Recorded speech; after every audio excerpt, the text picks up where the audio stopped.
How's it going, everybody? Welcome to Rolling Lines and Apples and Geno's production. My name is Josh Hutchinson, and I'll be your host. Today, we're going to be giving you a fantasy hockey preview for the Central Division. It's going to be another beefer. We're going to try and cut it down, but, we're just having so much fun here doing these divisional previews. But without further ado, let's get into it.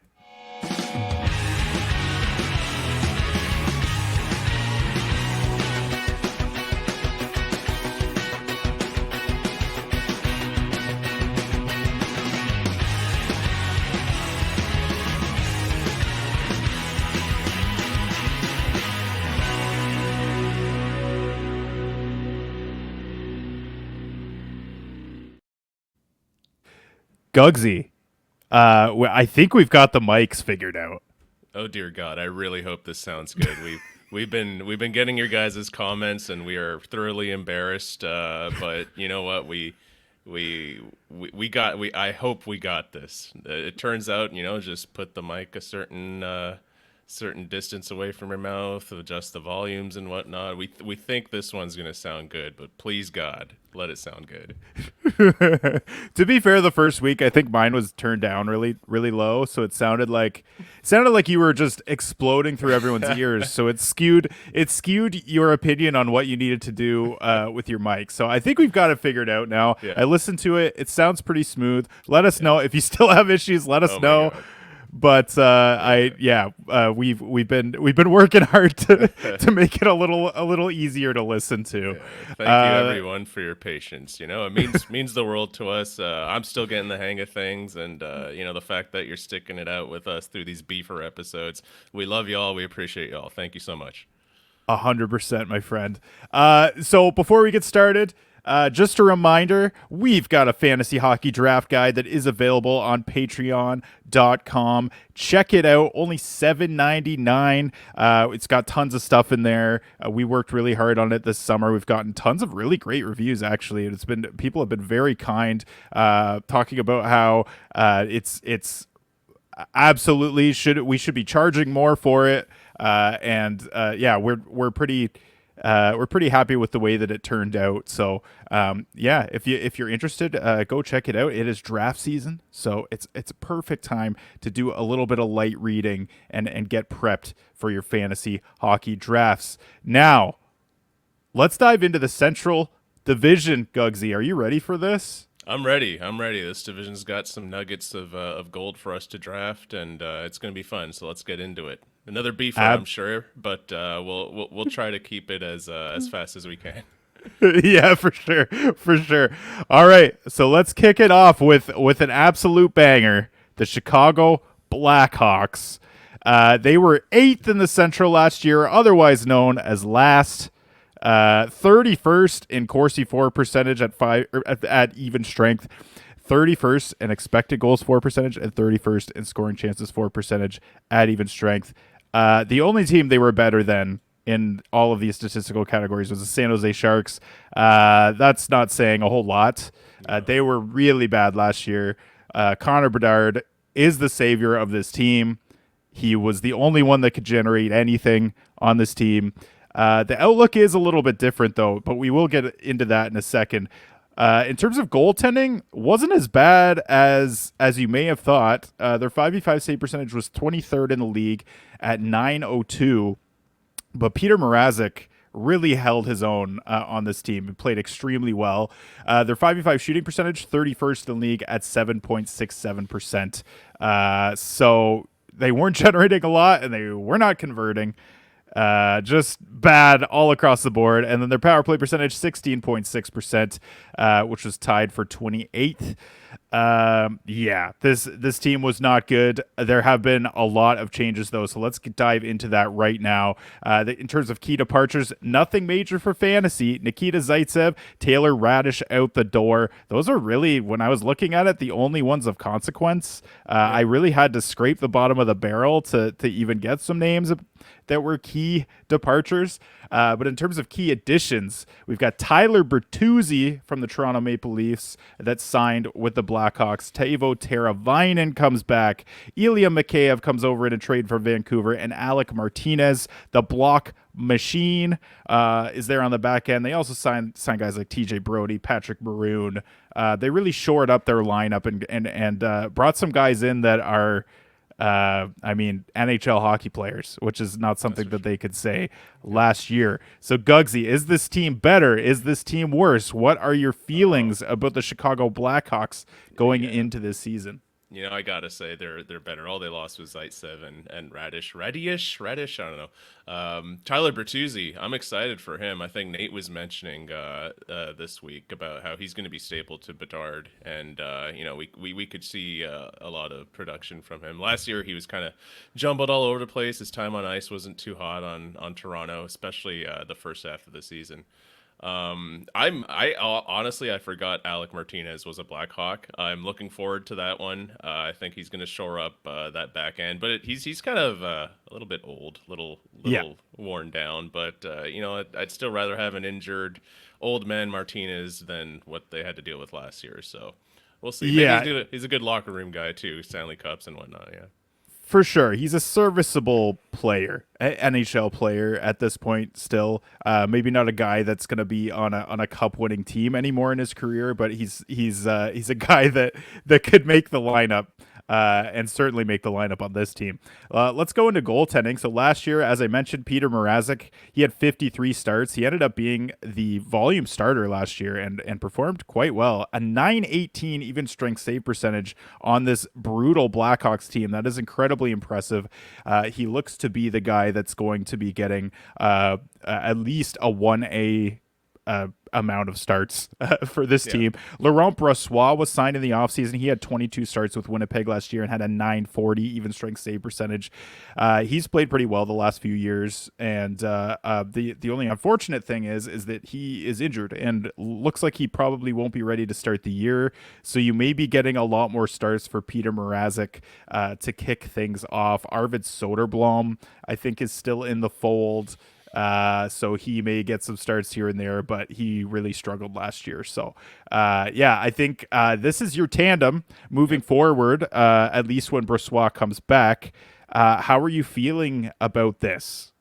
As I mentioned last week, I judge the value of a fantasy goaltender based on the team in front of him, the defense in front of him. And, I wouldn't be happy to have any of these guys on my team.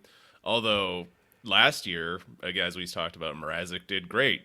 I still felt iffy on streaming him. I still felt iffy on having him on my team, but he actually proved a lot of haters wrong. I still probably wouldn't want him. I don't want to take that gamble. I don't want to roll that dice, but he'll be on my watch list at least. Yeah, fair enough. All right, let's go to schedule quirks. Why don't you talk to me about some of the quirks of the schedule for the Chicago Blackhawks this year? Yeah, let's get to it. They got 12 back-to-backs. That's tied for 16th in the league. That's a 37 off nights. That's second in the league. Yes.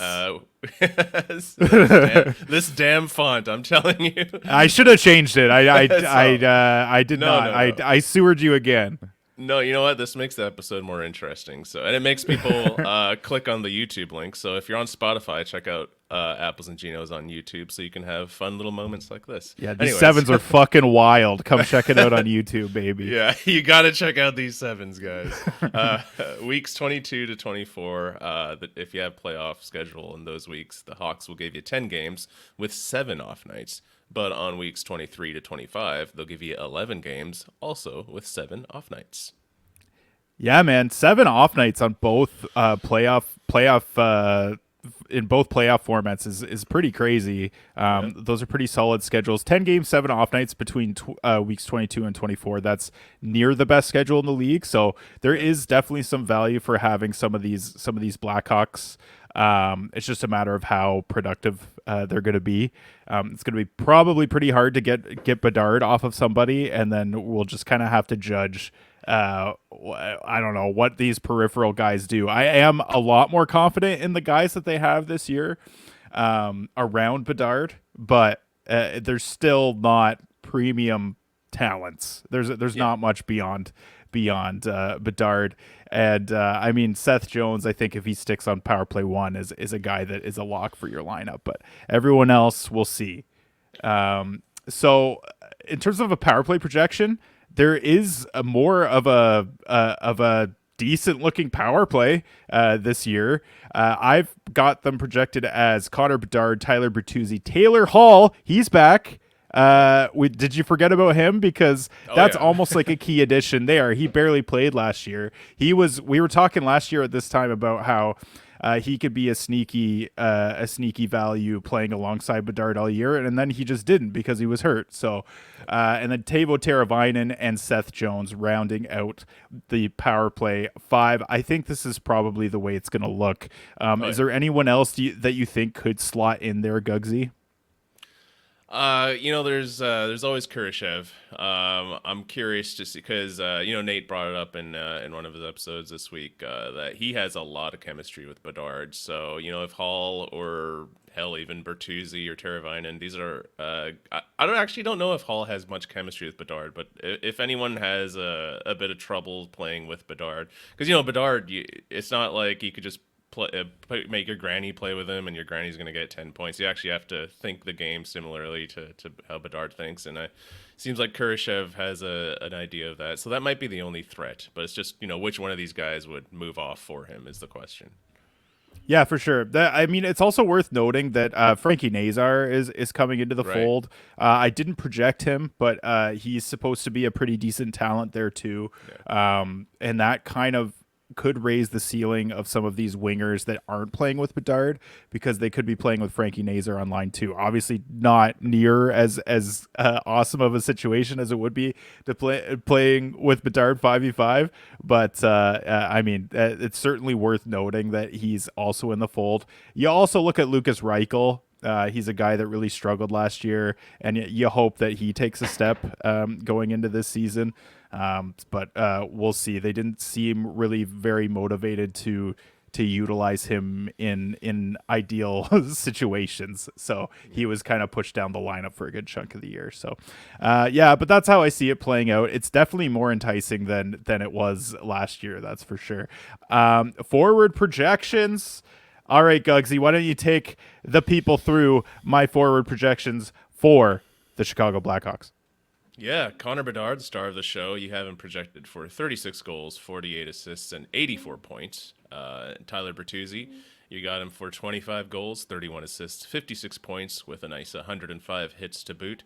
Philip Kurashev is going to have 15 goals, 37 assists, and 53 points. Taylor Hall, who a lot of people forgot was a Hawk, is going to get 24 goals, 32 assists, and 56 points. Whereas Teuvo Teravainen will get you 21 goals, 33 assists, and 54 points. All right, buddy. What do you think? What do you think about these projections? Are they reasonable? Are there any numbers that are a surprise to you? Whether they be too high, too low? What do you think? I think they're pretty reasonable. I'd be curious to, almost hopeful that Bedard could score 40 goals this season. Last year he got 61 points in 68 games in a just dreadful Blackhawks team. He's got a lot more talent this year. I think if him and some of these new additions click, I wouldn't be surprised to see a 40 goal Bedard. But no, I'd say I agree with everything you have here.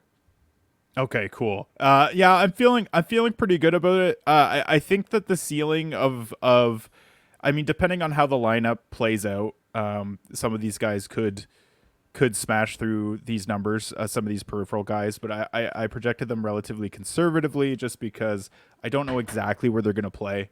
But yeah, I think if Kurashev, I think Kurashev's projection is a little bit higher because I did project that he would be playing with Bedard at 5v5, just not on the power play. So I think if he gets taken away from Bedard, he is much less valuable than these other three guys would be, them being Bertuzzi, Hall, and Teravainen, than they would be without Connor Bedard. So, and then we'll go to defense. There's only one guy that I have that is of significant value here. Who is that, Gugsy? That's my boy Seth Jones, the man who's responsible for destroying the defense market, especially that one off season. So if you got a Darnell Nurse on your team, you can thank Seth Jones for that contract. Yeah, Seth Jones, the contract's not great. He is starting to, I don't know, do some things under the hood that are I don't know, a little bit more solid.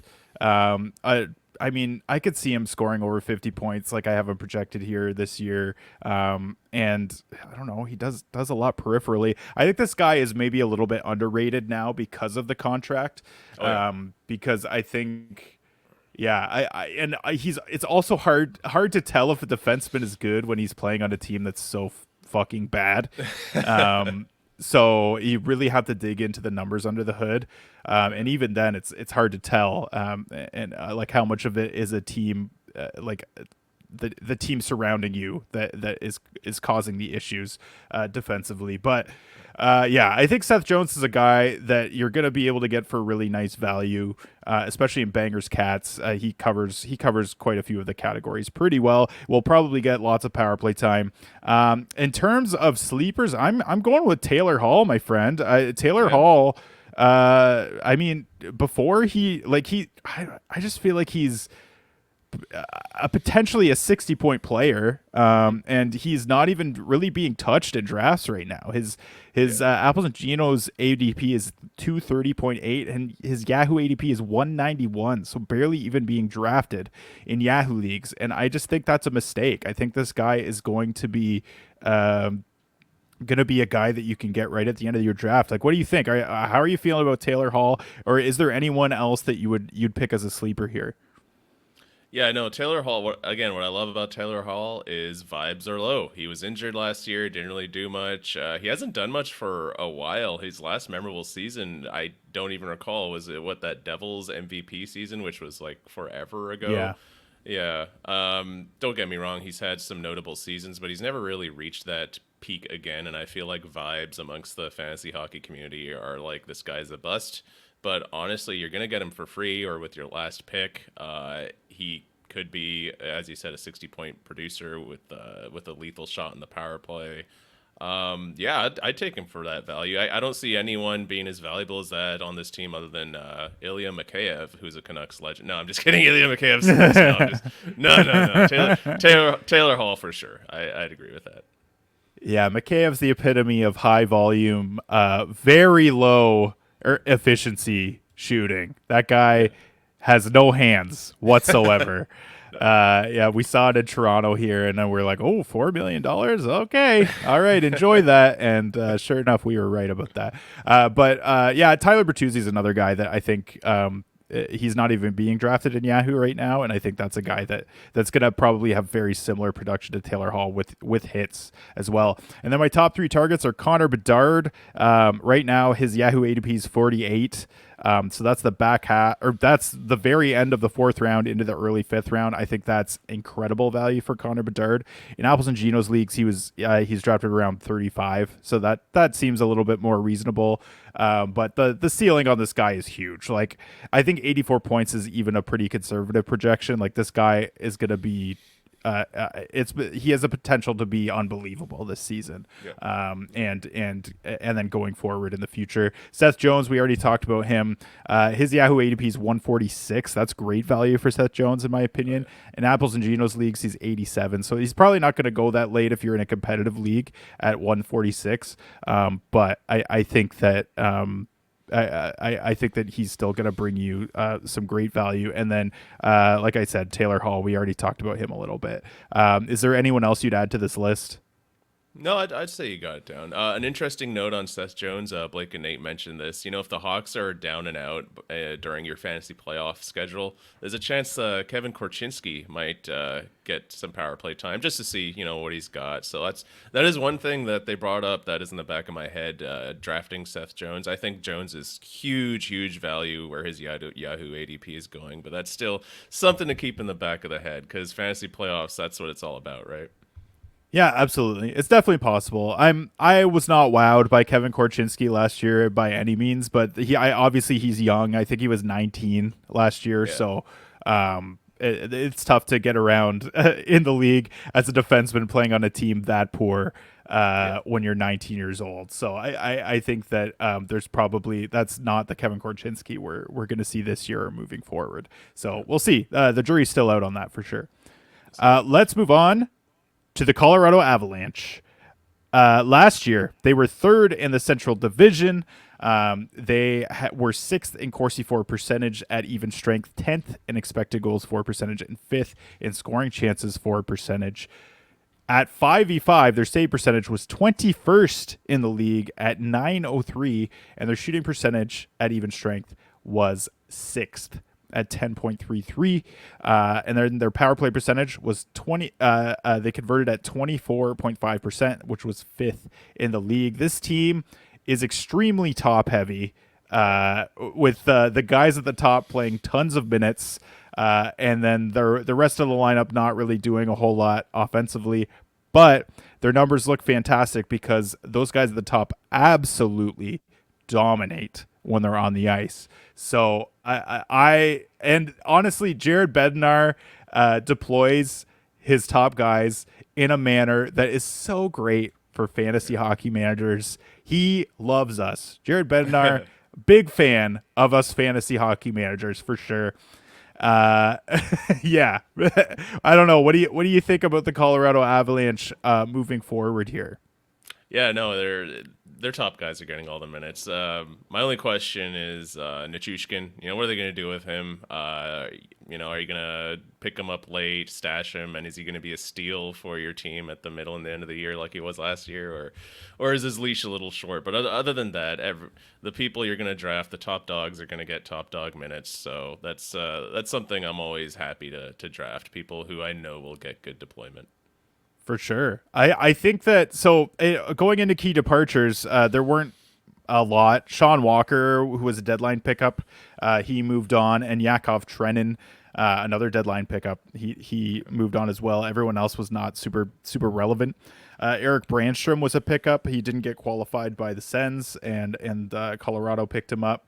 And then Gabe Landeskog, that's my addition. He's not new to the roster, but he would be new to being in the lineup. It sounds like he's going to be ready fairly close to the start of the season, if not right away.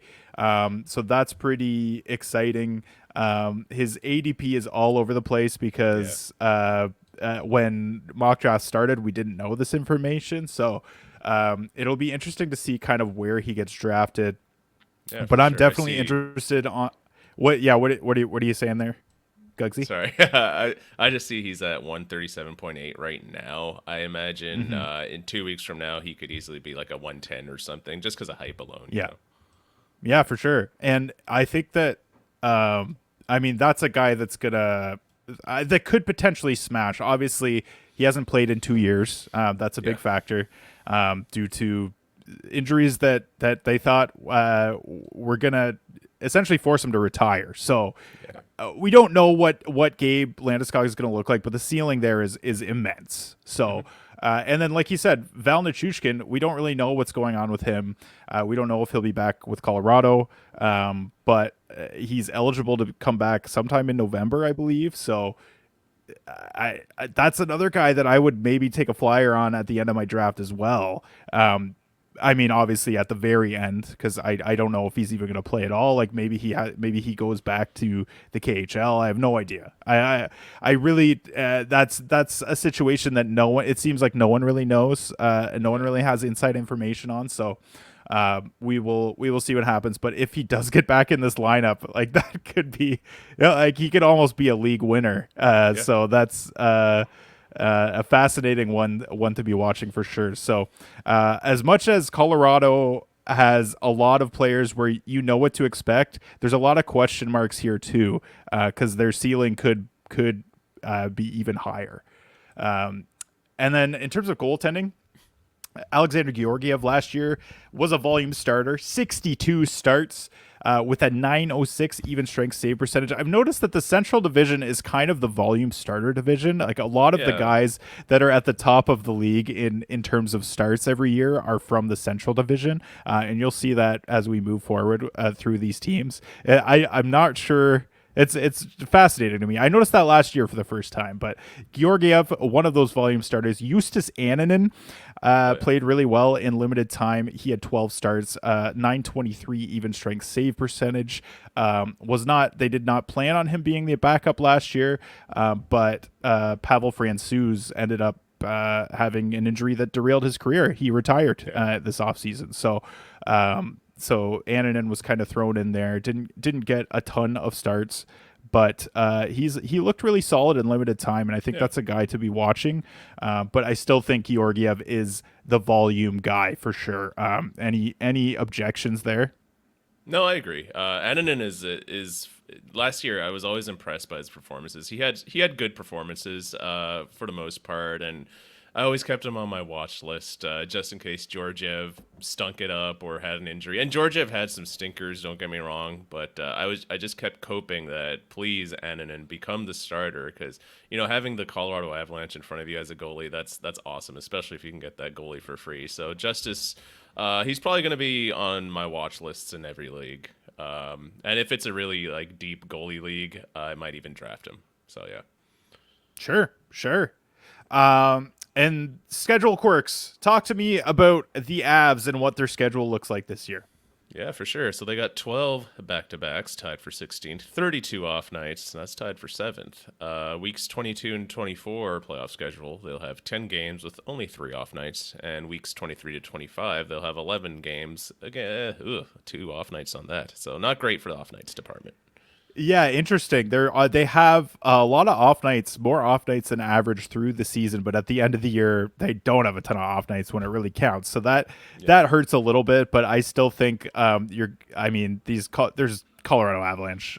These guys are the guys that you're going to be rostering from this team are going to be in your lineup. There's not going to be any questions. So, yeah, I'm not too concerned about thinking about playoff schedule when you're drafting, especially at the top of the draft. And power play projection, this is an interesting one. So I've got Nate McKinnon, Mikko Rantanen, and Cale Makar as locks here. Before the news about Gabe Landeskog, I had Drouin and Arturi Lehkonen as the other two guys on the top unit. Once Landeskog comes back, I think there's a legitimate discussion about whether it should be Lehkonen or Drouin that stays as the fourth forward there. I personally would love if it was Lehkonen, just because I like him more. I like what he does under the hood. But Jonathan Drouin has proven that he has some chemistry with these top guys, especially Nate McKinnon, and has played effectively on the power play. So I don't know, Gugsy, do you prefer one over the other here, and what do you project that it's going to look like? I also prefer Lehkonen. Maybe the coach sees something that Drouin has that Lehkonen doesn't. Of course, the chemistry, there's history with him and McKinnon. But I remember Drouin just had stretches of doing nothing on the power play. He's on one of the best power plays in the league, and he was just on the wire for multiple leagues because he was doing nothing until like the late second half of the season when he really popped off. I don't know. I'd imagine, or if I was the coach, I'd probably boot Drouin off before Lehkonen, but you never know. We'll see what happens. Yeah, we definitely will. All right. Talk to me about the forwards on the Colorado Avalanche. Tell me what you think about my projections here, buddy. Yeah, Nathan McKinnon, 48 goals, 83 assists, 131 points, 410 shots with that, with 45 power play points. Just ridiculous numbers, which is what you expect from Big Nate Dog. Mikko Rantanen, 44 goals and a nice 69 assists with 113 points, 39 on the power play. Jonathan Drouin, 13 goals, 41 assists, 54 points. Casey Middlestat, we got 15 goals for him, 37 assists, 52 points. Gabe Landeskog, 30 goals, nice, 44 assists, 74 points with a whopping 127 hits. And Arturi Lehkonen with 29 goals, 41 assists, 70 points, and 104 hits. Pretty good. With So Landeskog, worth noting that screams out to me, damn. Yeah, worth noting that projection would be over an 82 game stretch, which it sounds like he's not going to play that many games. So just take that with a grain of salt. But that's the pace that I have him projected to score at. So yeah, I mean he's a guy that was a top line talent on this team. That was overshadowed by McKinnon and Rantanen, but he's still a guy that could produce. So, we haven't seen what he's looked like in the last couple of years. So there are a lot of unknowns there, but that is certainly at least a ballpark that we can look at a little bit. Arturi Lehkonen, I have him projected for a lot there. I'm probably going to dial that back a decent amount just because he's not going to get that. Like he's potentially not going to be top power play when Landeskog comes back. So, I mean, take that with a grain of salt. I'm high on Lehkonen, but maybe not as high as I was pre the Landeskog news. But any other any other points you want to make about these forwards here, Gugsy? No, I'd say you covered it. Casey Middlestat intrigues me because he got some power play one time last year. I think just to replace some injured players there. So that's one I'm going to keep on my watch list. How excited are you for Middlestat this year? Not very. Yeah. I'm not the biggest Middlestat fan in the world. I think obviously if he's getting some time on Power Play 1 in Colorado, I'm relatively interested, but I think he's a straight streamer. I just don't think he does enough across the board to really get me excited. Yeah, man. I just feel like he's one of those straight playmakers, which just really doesn't excite me very much. And honestly, like he may have Lehkonen on his wing. Maybe he gets Nichushkin and Lehkonen at some point. But outside of that, I don't think the environment is fantastic if he's not getting power play 1 time. So, again, this team is incredibly top heavy. So, yeah, I just don't see Middlestat being. I think he had his best stretch when he was playing with Tage Thompson and Alex Tuck in Buffalo. So, and I just don't see that being the case in Colorado here. Yeah, he needs top dog deployment, primo deployment like he got in Buffalo. Can't get that here. Totally. I projected 4 defensemen on Colorado, which is the most I projected from any team. So why don't you talk to us about these guys that I've got here? We got Cale Makar projected for 23 goals, 67 assists, 91 points with 244 shots. That's pretty good. And Devon Taves at 11 goals, 35 assists, and 46 points. Josh Manson will get 8 goals, 23 assists, 31 points. He's a banger, so he'll get you 203 hits and 127 blocks. And Samuel Girard with 6 goals, 33 assists, 39 points with 125 blocks.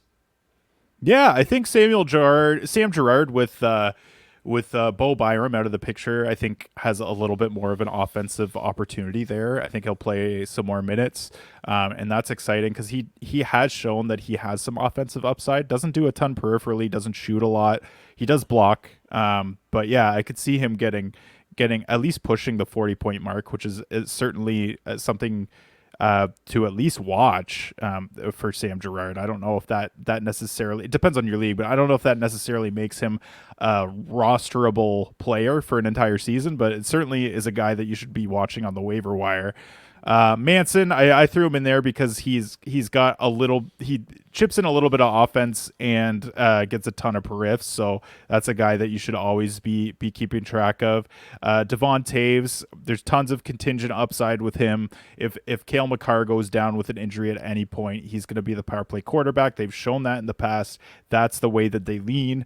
And in that case, he could. I think Nate talked about him being potentially a lock for a 60-point defenseman if he gets on that top power play. So that would be huge. And then Cale Makar, obviously, he's going to be the number 1 defenseman off your board. And that's a guy that, I mean, this is a guy that I wouldn't be surprised hits 100 points at some point in his career. So but 91 points seems pretty safe to me for Makar. Let's talk about sleepers.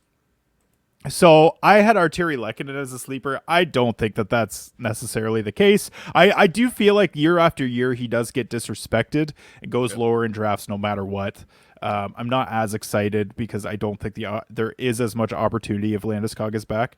Val Nichushkin is another guy that I think you need to be looking at, as we mentioned before, because if he comes back and he plays in this lineup, that's going to be massive, and you could potentially even see him on power play 1 as well. Which would be crazy. And then my top 3 targets, I've got Gabe Landeskog, just because of his ADP. I know you said it was 131 currently. I'm pretty comfortable taking a flyer on Gabe Landeskog at that point. Yep. Arturi Lekkinen, his ADP is down. Like I said, he gets disrespected. Yahoo ADP is 163. In Apples and Genos leagues, it's 127. So I'm pretty comfortable taking Lekkinen there as well. And then Kale McCarr, I mean, his ADP right now is what do we got here? It's his Yahoo ADP is 9.5. Apples and Geno's ADP 9.4. I might even take him a little bit higher than that. Maybe not much. That's probably around where I'm happy with him. But in terms of value for these guys, I mean, a lot of these guys are going right where they're supposed to be going. But Kale McCarr is a guy that I'm going to be targeting if I have a pick at the back end of the first round. Yeah, any notes there? Any other guys you're excited about? Do you want to throw Casey Middlestad on there? I'll throw Casey Middlestad on there if enough people are injured. But on Landeskog and even Nichushkin, they're a bit of a gamble. But in those double digit rounds and those later rounds, you want to kind of maximize the ceiling on the player you're drafting as opposed to the floor. So Landeskog and Nichushkin, their floors might be pretty low. Landeskog might just be too injured and old. Nichushkin might just have too many problems and the staff doesn't trust them. But their ceilings are pretty damn high. Power play one performers on one of the best power plays. So you got to ask yourself, am I willing to take that risk in the 11th round, the 12th round? You got to understand like how smart your opponents are. Because they're probably thinking the same way. So, before your draft, just tell yourself, where am I comfortable taking this player who has a great ceiling but a questionable floor with what's going on with them. All right. The Dallas Stars. They were first in the Central last year. They killed it. Oh, yeah. At 5v5, they were fifth in Corsi for percentage, fourth in expected goals for percentage, and fourth in scoring chances for percentage. At 5v5, their save percentage was 17th at 905. Jake Ottinger had a bit of a tough year. May have been a lingering injury there. Shooting percentage at 5v5, 7th at 10.32. Not super surprising. They have a ton of offensive talent on this team, tons of offensive depth. And their power play percentage was 24.2% conversion. That it was good enough for 6th in the league last year. This team absolutely killed it. And in terms of key additions, and departures, there were a few departures. I don't know that there's really a lot of needle movers here. So Joe Pavelski obviously had a solid regular season, but it was clear that he was done. Yep. And by playoff time, they were having to move him down the lineup, cut his minutes. He really struggled. So he retired. He won't be back this year. Scott Wedgwood, their backup goalie, he won't be back either. Chris Tanev moved on to Toronto. Yanni Hakanpää maybe moved on to Toronto. We don't really know. Supposedly he signed there, but nothing's actually official. He's maybe hurt. We don't really know. So that's still a question mark, but he will not be back in Dallas. That's the one thing we do know. Key additions, Casey DeSmith signed on as their backup for next year. Ilya Lyubushkin from Toronto. He's he's like a peripheral streamer. Colin Blackwell's there. Maverick Bork is the guy that could potentially be fantasy relevant. He was the AHL MVP last season and played a lot with Logan Stankoven. That factors in a little bit to my projections. That's why I wanted to talk about that a little bit there before we get into it. Gugsy, the Dallas Stars, are they better or worse? Yeah, it's on the defense, losing Chris Tanev and Hakanpää, that's gonna hurt. Lyubushkin, I mean, you watch Lyubushkin more than me as a Leaf. Do you think he brings enough to be okay losing Tanev and Hakanpää? I think honest, I don't know a ton about Hakanpää's defense. I just know about him in terms of fantasy and being a banger. But I honestly see I see Lyubushkin being the Lyubushkin and Hakanpää swap almost being a wash. Yeah. So he's like a bottom pair defenseman. They also did get rid of Ryan Suter which is probably a net Right. positive. So Yeah. that's good. More minutes for people that can play hockey still. So that's handy. I know. Talking to Binksy last year, his Ryan Suter was the bane of his existence, as I think he was with a lot of Dallas Stars fans. So that's big too. I don't love the moves that they made this offseason. But I also feel like the things that make the Dallas Stars good, they're all still intact. So I'm not terribly concerned there. I also think losing Pavelski is a subtraction from the offense, but bringing Maverick Bork in, I mean, as a young talent that is clearly ready to play in the big league, that's, I mean, is it that much of a downgrade? I honestly, I'm not totally sure, to be honest. But let's move forward here. So in terms of goaltending, another volume starter, Jake Ottinger, he had 53 starts, and the only reason he only had 53 was because he was injured for a stretch. He had a 908 even strength save percentage. He struggled quite a bit this year. Yeah. Played a lot better in the playoffs, so there is reason to be a little bit more excited about Ottinger. Not a guy I'm going to be drafting because #0G baby. But yeah, if you're drafting goalies early, Jake Ottinger, I mean, he's going to get volume for sure in a nice environment in Dallas. And then Casey DeSmith had 27 starts last year for, I believe, the Canucks. Is that right? Yeah. He was pretty And good. he had a 916 even strength save percentage, and has, I don't, honestly, in limited time the last few years looked pretty solid. So, but I mean, he's going to be a straight backup just the way that he was last year, behind Thatcher Demko. So unless there's an injury, not a ton of fantasy relevance there other than spot starts for Casey DeSmith. Yeah. So why don't we talk about some schedule quirks for the Dallas Stars here, Gugsy? Yeah, 11 back-to-backs. That's tied for 26 in the league. 32 off nights. That's tied for 7th for playoff weeks 22 and 24. They're going to have 11 games with 4 off nights, but for weeks 23 through 25, they'll have 13 games with 6 off nights. Yeah, so the Star schedule is fantastic. It's one of like across the board, it's one of the better. They're one of the better teams for fantasy this year in terms of scheduling quirks.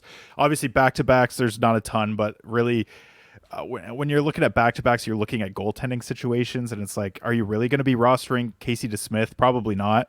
And off nights, they're right near the top of the league. Their weeks 22 to 24 schedule is one of the best in the league. 11 games is the most anyone plays. There are a few other teams that do, and then 4 off nights is pretty solid. From weeks 23 to 25, they're actually tied for second best. They have 13 games, 6 off nights. I believe there's another team that has 13 games, 7 off nights. I think it's the Red Wings. Don't quote me on that, but I believe we talked about that last week. So, yeah, really, really solid playoff schedule, no matter what your format is.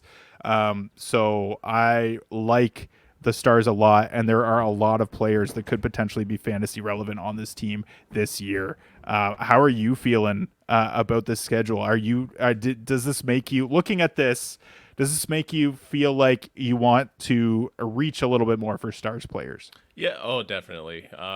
You know, there's something to be said when even your non-playoff and your playoff schedules are this good. So that's just extra value on top of everything else this team gets you. So, you know, like Rupe Hintz, you don't even have to reach too much for him. Just to reach maybe a round early just for the schedule. I'd consider moves like that for sure. Yeah, for sure. Especially there are a few guys on this team that I think are going to be values regardless. And we'll get into that in a minute. But power play projection, Dallas is interesting because they kind of play 2 power play units fairly evenly. That's kind of what they went with last year. And I mean, if any team is going to do that, it's probably justified to do it with the Stars just because they do have enough really solid forwards to make 2 power play units. They have their top 9 forwards are all very, very solid and could be mixed around and I don't know, put on each other's lines interchangeably for the most part. There are guys at the top that really stand out, and this unit, like I have this top unit almost as a lock. I've got Jason Robertson, Rupe Hintz, Jamie Benn, Wyatt Johnston, and Miro Heiskanen being the top unit. Wyatt Johnston's the big addition there. He would slot into Pavelski's spot, and that I think raises the ceiling of Johnston a ton. So what do you think about their power play setup and Wyatt Johnston potentially getting power play 1 here? Yeah, I'm excited. Johnston had such a good year. Even the playoffs, he was such a beast, and I think he's got some room to grow. So him being for sure on power play 1 instead of playing that game where you don't know if Pavelski's in or not. Pavelski leaving just opens the door for him. So I'm excited for Johnston, but I also see in your notes here that his ADP is pretty high. I don't know if I want him at the Yahoo ADP of 57. That's just the question. So with that, I don't know if he's going to be on any one of my teams. That's a high ADP. Yeah, there's certainly a bit of risk there because we don't know for sure what his deployment's going to be. I projected him very high just because I have some belief in his improved 5v5 and power play deployment, but I mean, there's definitely a caveat there, and I would be a little more hesitant. I am a little more hesitant to take him at the ADP that they've got him at right now in Yahoo. So let's just dive right into forward projections. I have a ton here. It's going to be a mouthful. So Gugsy, why don't you let the people know what I've got these guys projected for? All right, you got Rupe Hintz projected for 34 goals, 45 assists, and 79 points. Jason Robertson, 39 goals, 54 assists, 93 points. Wyatt Johnston, also 39 goals, 42 assists, 81 points. Tyler Sagan, 22 goals, 27 assists, 49 points. Mason Marchment, 20 goals, 24 assists, 44 points.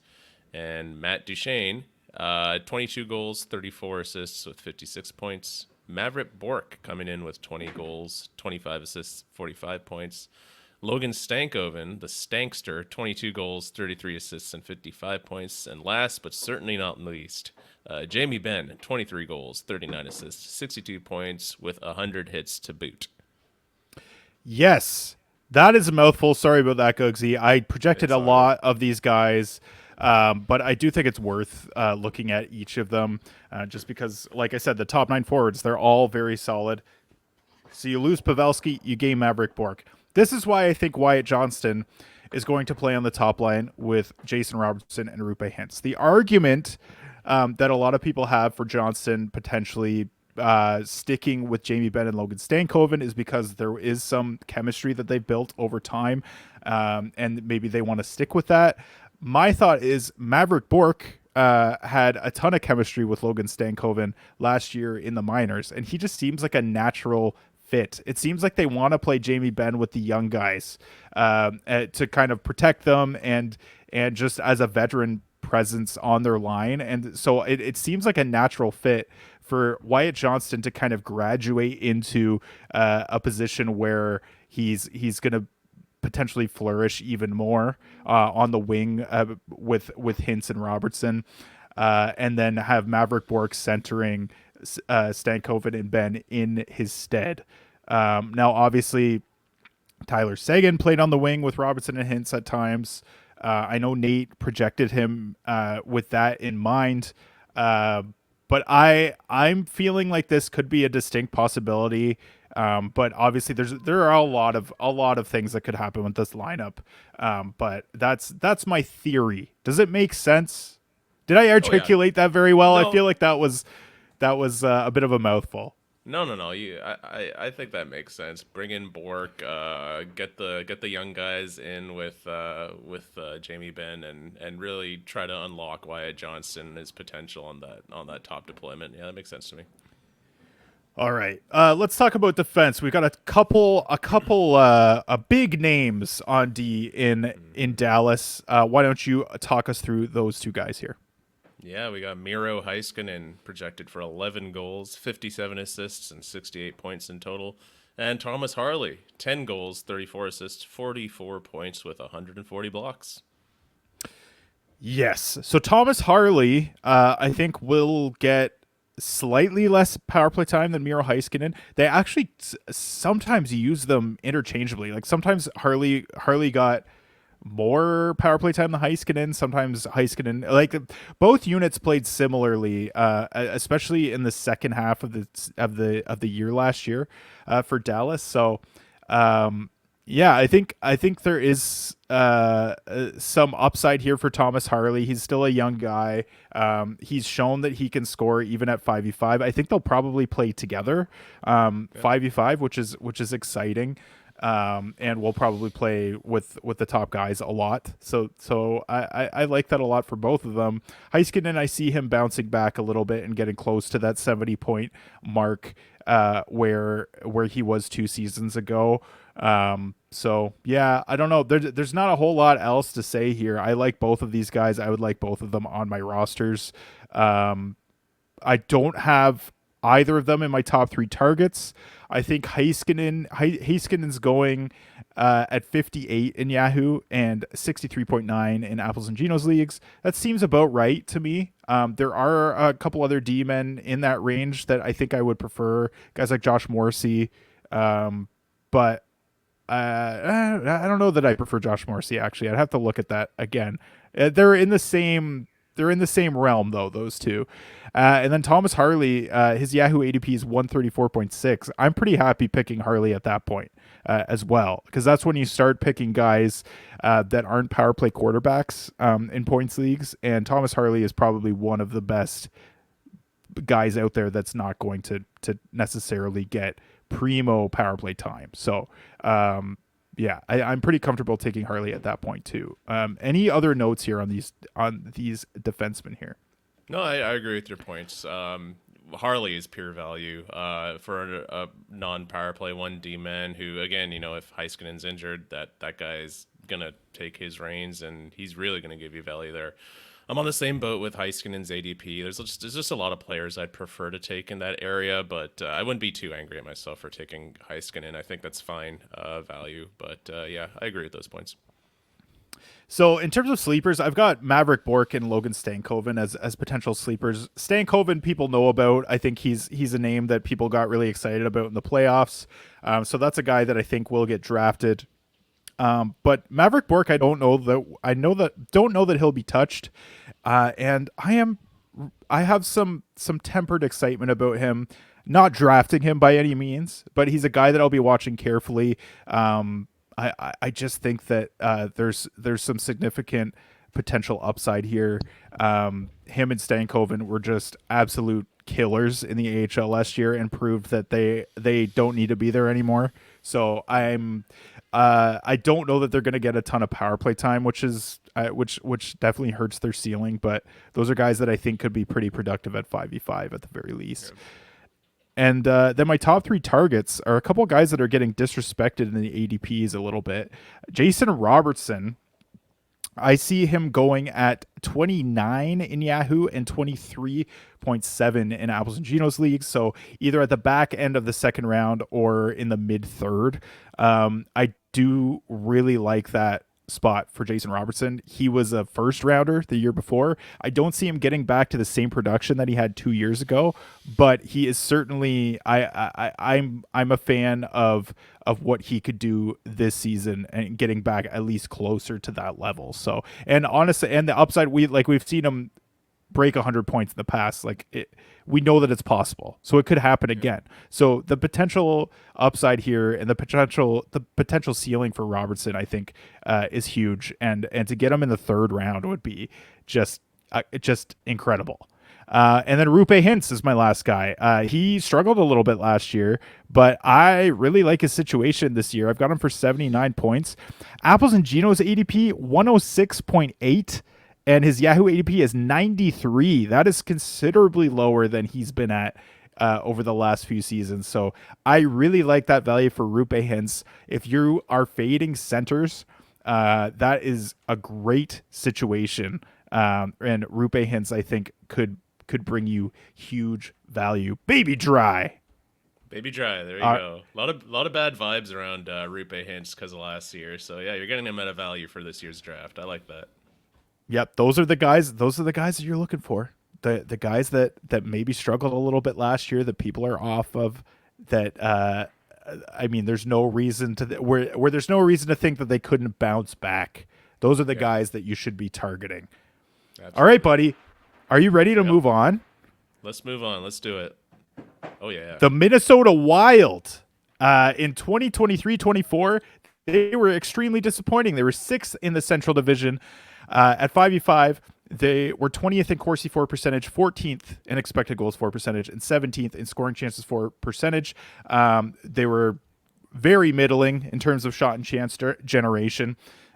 Their 5v5 save percentage was 16th in the league at .905, and their even strength shooting percentage was 14th at 9.65%. Their power play, 10th in the league at 22.7%. This is what I want to talk about here, though, because I am obsessed with the Minnesota Wild power play. Yeah.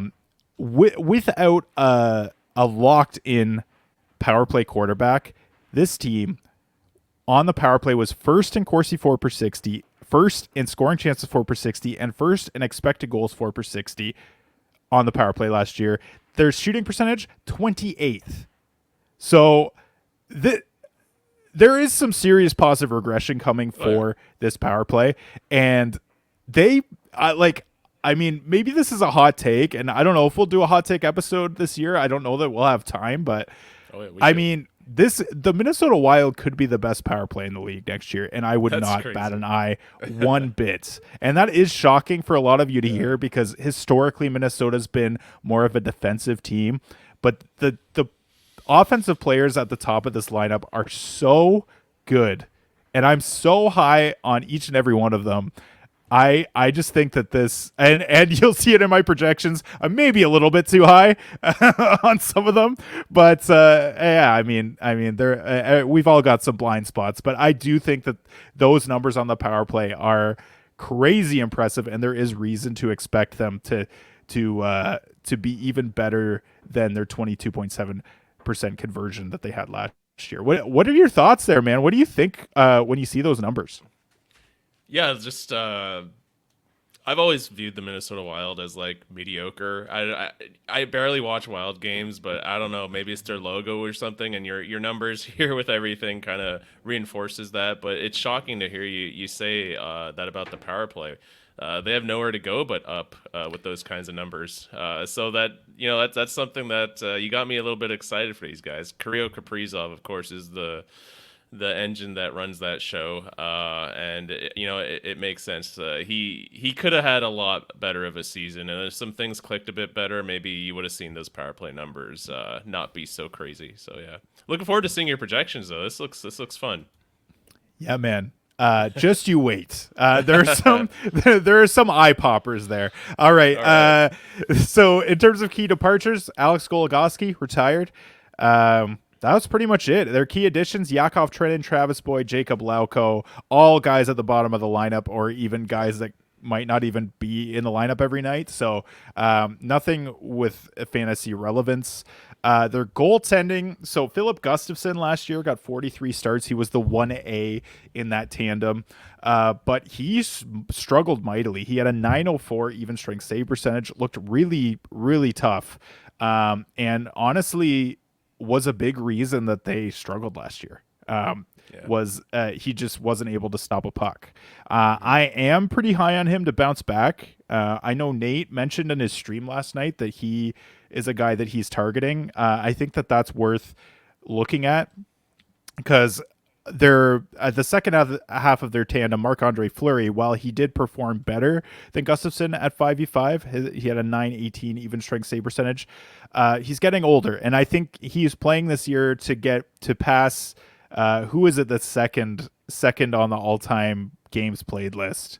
I can't remember who it is, but he's very close. Will probably move into second. It might be Roberto Luongo. I'm not 100% sure, but he had 36 starts last year. Jesper Wallstedt, he's waiting in the wings as well, but I see, unless there's an injury to one of these guys, I don't see him getting into many games. He struggled in his 3 starts last year, so they probably want him down for a little bit more seasoning. But I think the plan long term is for Fleury to retire at the end of the season and then Wallstead to be the second half of this tandem with Philip Gustafsson next year. But for now, I think Gustafsson is still the 1A and Fleury the 1B. Do you have any objections, Gugsy? No. I like that. There's times when Fleury got 2 or 3 starts in a row, then he'd blow the last one, and then they go back to Gustafsson. But I think Gus will take the lion's share until he gives the coach a reason not to give him the lion's share. 100%. I 100% agree with that. All right, let's go to scheduling quirks. What do you got for Minnesota here, buddy? Yeah, we got, for the Wild, they got 12 back-to-backs. That's tied for 16th in the league. 29 off nights. That's tied for 17th. And for playoff weeks 22 to 24, you're going to get 11 games with 7 off nights. And for weeks 23 to 25, you'll get 12 games with 7 off nights. Not too shabby. So I have some alarm bells going off because from weeks 22 to 24, they have the best schedule unequivocally in the NHL. They have 11 games, 7 off nights. And then in weeks 23 to 25, they're close to the best. 12 games. I think the max a team plays over that stretch is 13 and then 7 off nights. So that is incredibly ideal over that stretch as well. So we mentioned on previous episodes, I'm not really thinking a ton about playoff schedule when I'm drafting, but when it's this extreme, it is something to keep in mind at the very least. If you're picking between two guys, maybe you lean a little bit more towards a Minnesota Wild player because, I mean, that's incredible, an incredible playoff schedule across the board. So everything else is pretty middling. Nothing like they have a decent, middling amount of off nights. And yeah, I don't know. I'm still pretty excited about a few of these guys here. Power play projection. Kirill Kaprizov is a lock. I believe Matt Zuccarello is a lock. Matt Boldy is a lock. Joel Eriksson Ek is a lock for me. And then on the back end, this is where there are some question marks. I still am probably leaning towards Brock Faber.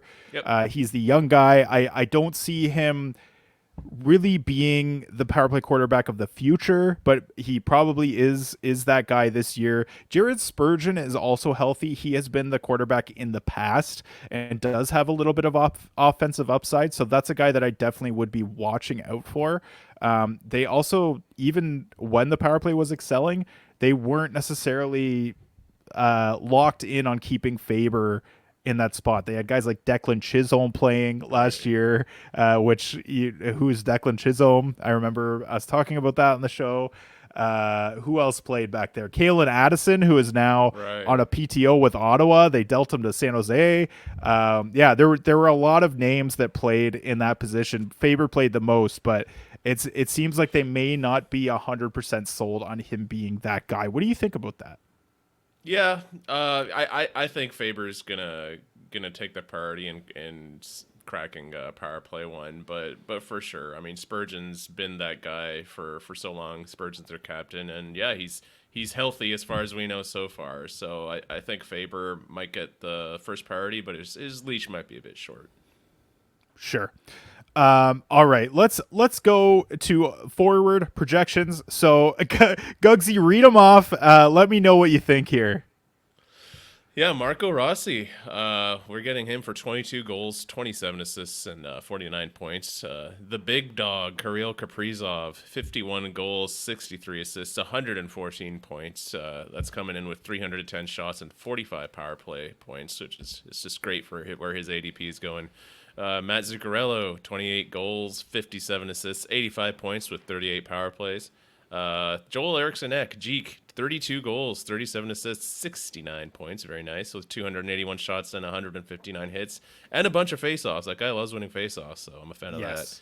Yeah. Matt Boldy, Apples and Geno's darling, Matt Boldy, 35 goals, 48 assists, 83 points with 33 points on the power play. Marcus Johansson, 14 goals, 26 assists, 40 points. And finally, Ryan Hartman with 22 goals, 21 assists, and 43 points. Yeah, man. So I think the big eye popper for most people here is Matt Zuccarello. So I've got him for 85 points. That's a lot. And Yep. honestly, that probably is too high. But the reason that I have him there is because of how I feel about that power play. I do think that they're going to improve. I do think that they're going to be killer. I think that he's going to be on it. That being said, if they feel like they need to give Marco Rossi more offensive opportunity, Matt Zuccarello might be the guy to come out on this unit here. So I don't see that necessarily being a thing, just because they've had so much success. But Zuccarello is old. Yep. So yeah, again, that's probably pretty eye popping to some people, but I did note here 38 power play points is what I have him projected for. That's incredibly, that's like, that's almost half of the points that I have him for this season. So yeah, I think that this is a bullish projection.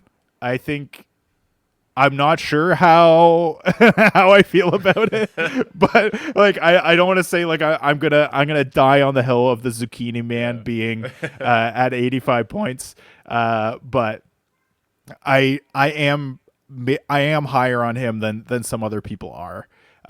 So what are Clearly. your thoughts there on Zuccarello? I think you're going to look like a genius in 8 months when our listeners come back to this episode and see how high you have him projected. But no, regardless of that, yeah, the only thing is father time. He's getting up there in age, and Marco Rossi probably wants that deployment. You know, he wants some big boy points. But no, that makes sense. If what you say about their positive regression on the power play even rings a little bit true, yeah, Zuccarello should be one of the biggest benefactors of that. I also have him projected to play with Kirill Kaprizov on the top line, and that Yeah. may not necessarily be a thing either. They at times played Matt Boldy in Zuccarello's spot. If that's the case, I think Boldy's ceiling goes way higher and Zuccarello's plummets. So there's a lot of yeah, I mean, yeah, there's a lot of variables there, but I think that's probably Zuccarello's ceiling. I guess that's Yeah. what I'm trying to say is he's probably not going to get any more than that. Almost definitely not. But I have I don't know. I'm feeling high on You're feeling this it. Wild team, at least in terms of fantasy. I'm not No, sure I about love their it. outlook for the season. I think they'll push for a playoff spot again. But Ryan Oh, Hartman, sweet. I did project him because he had historically played in between Kaprizov and Zuccarello, so maybe they try that again at some point. I don't see that happening just because I think Rossi is ready to play in that top six. Yeah. Unless he gets into Marcus Johansson's spot on the second line or something, because I do think he's more productive than Johansson. I don't think Johansson's really a fantasy relevant player, but I put him there just because I projected him just because he plays in the top six. That's really the only reason. So, anyways, I've rambled on for long enough about the forwards. Let's talk about the defensemen. Talk about the two guys that we had mentioned as potential power play quarterbacks. We got Brock the Rock Faber for 8 goals, 39 assists, and 47 points. 153 blocks coming with that. And the captain, Jared Spurgeon, just spurging all over the place. He's got 12 goals, 34 assists, and 46 points with 157 blocks. Yeah, man. I'm planning on creating like a Blake Creamer soundboard that we can play on Rolling Oh, Lines. I please. think that would be fun. We need It's that. gonna take some work to edit, but I need to. And he's got some ADP battles and cream of the crop episodes coming out, so I'm gonna listen closely to some Blake isms to try and cut them and put them in as a soundboard here. Let's do But it. yeah, Jared Spurgeon, I think people are going to be pretty surprised about the numbers that I've got there for him. That's also probably his ceiling. I have him projected for a 50-50 split with Brock Faber on the power play. I don't necessarily think that that's going to be the case. But when I did my projections, that was kind of the vibe that I was feeling. We don't know yet, but yeah. anyways, I think that in terms of, I have Brock Faber as a punt, which may come as a Huh. surprise to some people, and that is mainly because of his ADP. He's going in Apples and Genos leagues at 91, and in Yahoo leagues at 105, and I just don't know Yeah, that, that's a little especially high. if he does share power play time with Jared Spurgeon, I just don't know that he's. I just think there's probably some other guys in this range that I'm a little bit Definitely. more happy with. Yeah. So that is the reason that I have Faber there. Maybe that's a hot take. I don't feel like it No. is. No. My sleepers. Yeah. Do you feel the same there? Does that make Y- sense about Yeah, Faber? no, I 100% agree with that. You get Mike Matheson in that exact same spot, and Mike Matheson is so much better for your fantasy team at so much better value. Yeah, But I had no idea Faber was absolutely. going that high. That's way too high for me. So he's definitely not going to be on my teams. Yeah, for sure. And then in terms of sleepers, Spurgeon is not being drafted in Yahoo leagues. In Apples and Cheetos leagues, he was being drafted at 257. So that's a guy that is just not on anyone's radar right now. So that I would definitely be taking a flyer on him if you need a defenseman at the end of your draft.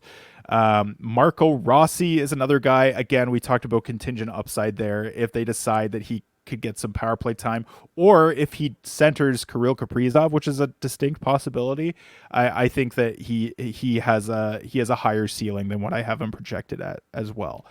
And then my top three targets are Kirill Kaprizov. So Kaprizov, the reason why I've got him here is obviously I love Kaprizov, but his Yahoo ADP is 14.7.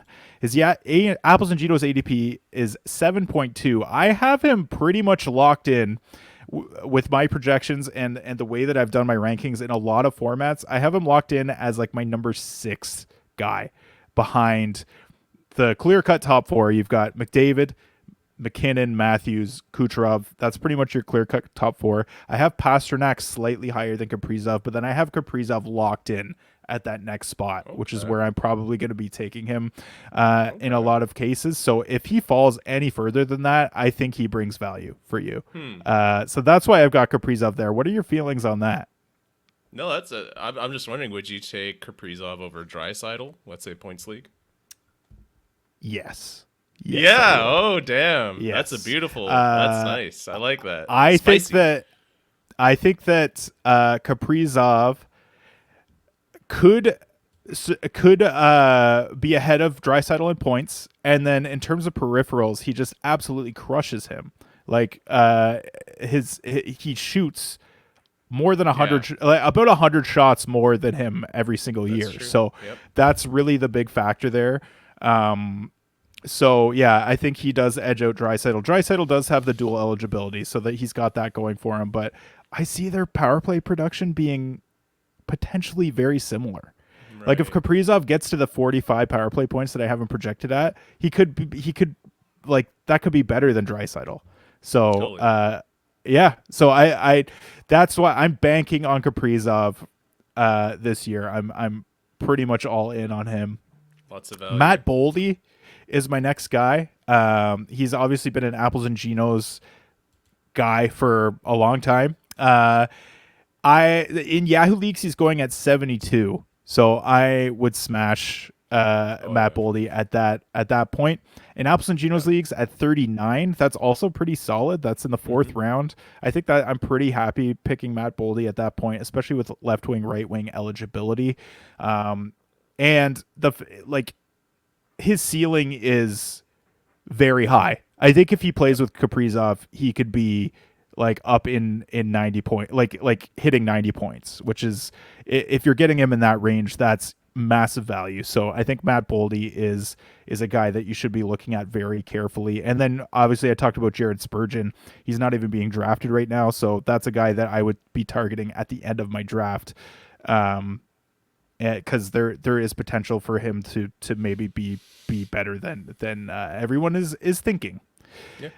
Do you have anyone else that you would put on this list, my friend?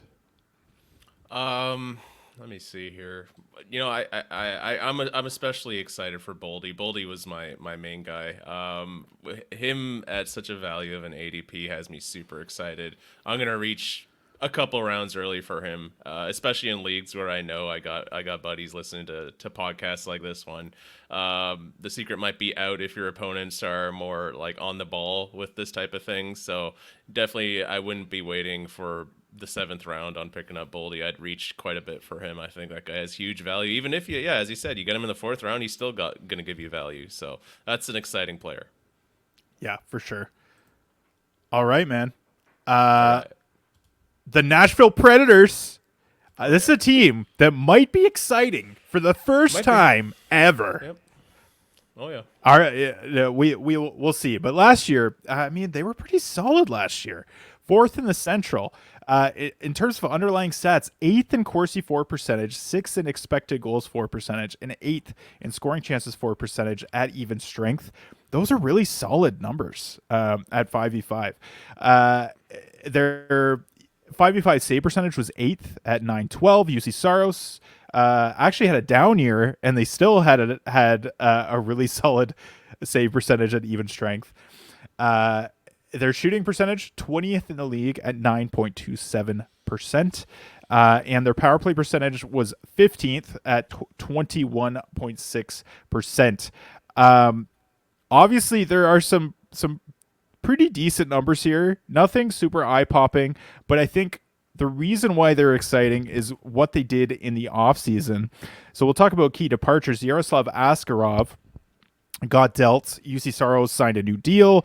Askarov said, I would like to play, please. And they said, not yet. And he said, well, then I'm out of here. And so he got dealt to San Jose. We'll see if that was a good move for him in his career. We will see. Tyson Barrie left in free agency. I believe he has a PTO with the Flames. I feel like right. I saw today. Yeah. And then Jason Zucker left for Buffalo. Key additions, though. Steven Stamkos, the belle of the ball of free agency this year, went to Nashville. And Jonathan Marchessault, not far behind him in terms of premium free agents. He was at the top of a lot of boards. Also signed in Nashville. And Brady Shea, I think he was maybe the top defenseman in free agency as well. So they really went all in on free agents this year. Yeah. How are you feeling about the Predators? I think there's a lot of people that are really excited. Should really we temper our expectations here, or are you all in on this team? Yeah, I don't know about all in, but I'm definitely excited. Steven Stamkos and Jonathan Marchessault, that's exciting as hell. I'm not sure if Marchessault is going to be on that top power play. His power play production has left a little bit to be desired, even on Vegas. But Stammer's someone I'm really curious about, and yeah, I look forward to seeing your projections on how these guys fit into the team. For sure, man. Let's talk about the goaltenders, though, first. UC Saros, we mentioned, had 64 starts last year. I believe that was first in the league. He had a 915 even strength save percentage, pretty solid. A little bit low for him. He's usually right near the top, but you just don't know what to expect with goalies. Let's be honest. Yeah, Scott Wedgwood came over from Dallas. 28 starts at a 907 even strength save percentage. I mean, he's shown moments where he can hold his own, but he is going to be a true backup in this situation. So I don't think, unless you need him for a spot start at the end of your week or something, that you're going to be picking up Scott Wedgwood in your leagues. All right, schedule quirks, my friend. Why don't you take us through those for the Preds? 15 back-to-backs. That's tied for third in the league. 27 off nights. That's tied for 19th. They got weeks 22 through 24 for their playoff schedule with 11 games and 3 off nights. And weeks 23 to 25, they got 12 games with 4 off nights. Yeah, so nothing really eye-popping here. Pretty solid across the board. Their playoff schedule is decent. Not a ton of off nights, but I mean, they're not going to hurt. It's not going to hurt you having Nashville Predators players in your playoff weeks. That is for damn sure. Oh, yeah. Let's go to our power play projection here. So I have Philip Forsberg, Ryan O'Reilly, Steven Stamkos, and Roman Josi as locks here. You mentioned you're not sure that Marchessault is going to get playing time on the power play. I would agree. I do think that he will get some, but I think Gus Nyquist had some really nice success on that top unit last year, and obviously 5v5 with O'Reilly and Forsberg. So I do think that I don't think they're going to completely write him off there. So I think I've split time in my projections between Marchessault and Nyquist. I don't know. How do you see this playing out? Is there anyone else? Are there any dark horse players that you could see getting into that last spot on the power play? Yeah, I'm not sure about who would replace. I'd agree with all of these, and yeah, I think it's a battle between Marchie and Nyquist, and I know we know Nyquist has that chemistry with everyone on the power play. So do you really want to mess with that? I guess we gotta wait till training camp opens up to see where we can properly evaluate Marchessault. If Marchessault it does get power play one, if training camp has him on power play one over Nyquist, I'd be much more interested. It's just the question, you know. Yeah, the thing about power play chemistry is it's interesting. It's going to change drastically the look of this power play because Stamkos, I think you have to give him that left flank because that's his wheelhouse. Philip Forsberg has been playing there, so you have to move him around. The other thing about Marchessault is he's a high volume shooter. So is Stamkos. So is Forsberg. So maybe you want Nyquist being there as a playmaker as opposed to three guys that are just going to shoot the puck. Yeah, the look of the power play is certainly going to be different. There could potentially be some growing pains here at first, just because it's so drastically different. But I mean, the skill is crazy. Like this also could potentially be one of the best power plays in the league. Like that's the other factor. Like you've got Roman Josi, who also is a high volume shooter for a defenseman, one of the highest. But yeah, I think there is potential for this power play to be gangbusters. So Totally. I'm excited to see how this looks. This is definitely a team I'm going to be watching carefully for sure. My forward projections, here they are. Gugsy, why don't you walk us through them here? Here we go. Ryan O'Reilly, 23 goals, 46 assists, 69 points. Very nice. Philip Forsberg, Apples and Geno's darling. We love this guy. Philip Forsberg's going to get 42 goals, 47 assists, 89 points with a whopping 314 shots and 138 hits. Beautiful for a bangers league. Goose Nyquist with 16 goals, not 76, that's 16 goals, 42 assists and 58 points. Tommy Novak, 21 goals, 36 assists, 57 points. Steven Stamkos, he's projected for 35 goals, 41 assists, 76 points. Jonathan Marchessault, 29 goals, 38 assists, 67 points. And Luke Evangelista, whose aunt is a supermodel, is going to get 20 goals, 18 assists, and 38 points. Can you elaborate on that? I didn't know this. No, yeah, Luke Evangelista's aunt is like a mega supermodel from the 90s, like the Cindy Crawford era. So yeah, wow. There you go. I did not know this. Is she married to Brendan Shanahan? Because I think is Brendan Shanahan not his uncle as well? Is he? I didn't know that. Linda Evangelista is the name. If you want to Google Linda Evangelista, she was a big shot. Let's see who her. You know what? I'm curious now. Who's Linda Evangelista's husband? If it is, I'm gonna be shocked. The hockey community. Yeah, let's check that out because I do know that there's some relation to Brendan Shanahan. I could be wrong about that, but interesting. Looks like she's married to Gerald Murray, who I don't know who it is. It's not Brendan Don't Shanahan. know who that is. No. That is not Brendan Shanahan. So they are related. Interesting. Yeah, okay. That fascinating. Yeah. I did not know this. I guess I wasn't I was a little young for to be up on all of the 90s supermodels at in that time period. So I don't know how I don't even know how old are you, Gugsy? I have no idea. I was born in 90, so I'm 34. Okay. So you're slightly older than me. I'm a 92. So we're in the same we grew up in the same I feel like all of our pop culture references are probably pretty similar. So we grew up on the Simpsons. Not as much of a not as much of a generational divide as there is between Blake and Nate. Yeah, no, no. All right. So, of note, I do think Tommy Novak is a guy to be keeping an eye on. Doesn't do a lot peripherally, but could potentially play with Stamkos and Marchessault. Um, Forsberg, obviously, I'm huge on.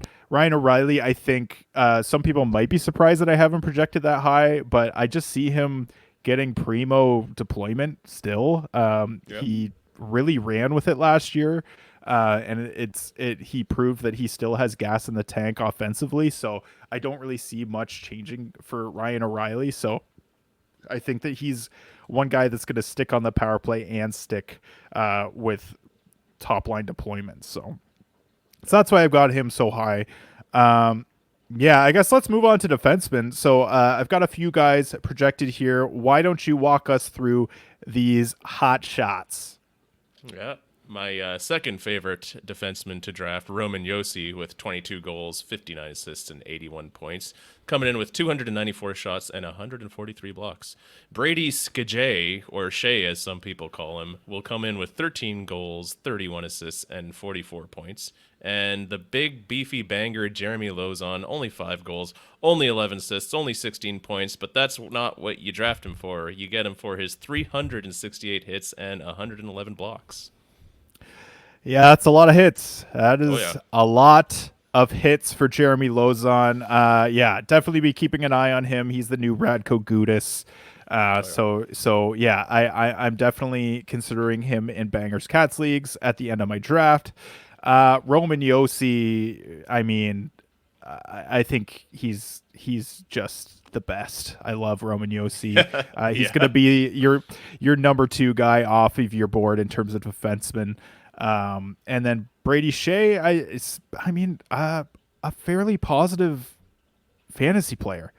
He'll either be a streamer or a guy that you could have as your 4D or potentially a guy on your bench that you're slotting in. So, like a guy that's shown that he can do a bit offensively, even without a power play role. So that's a guy that I'd be watching carefully too. I know that people are kind of feeling a little down on him just because his contract is so big and he's probably not going to live up to that contract.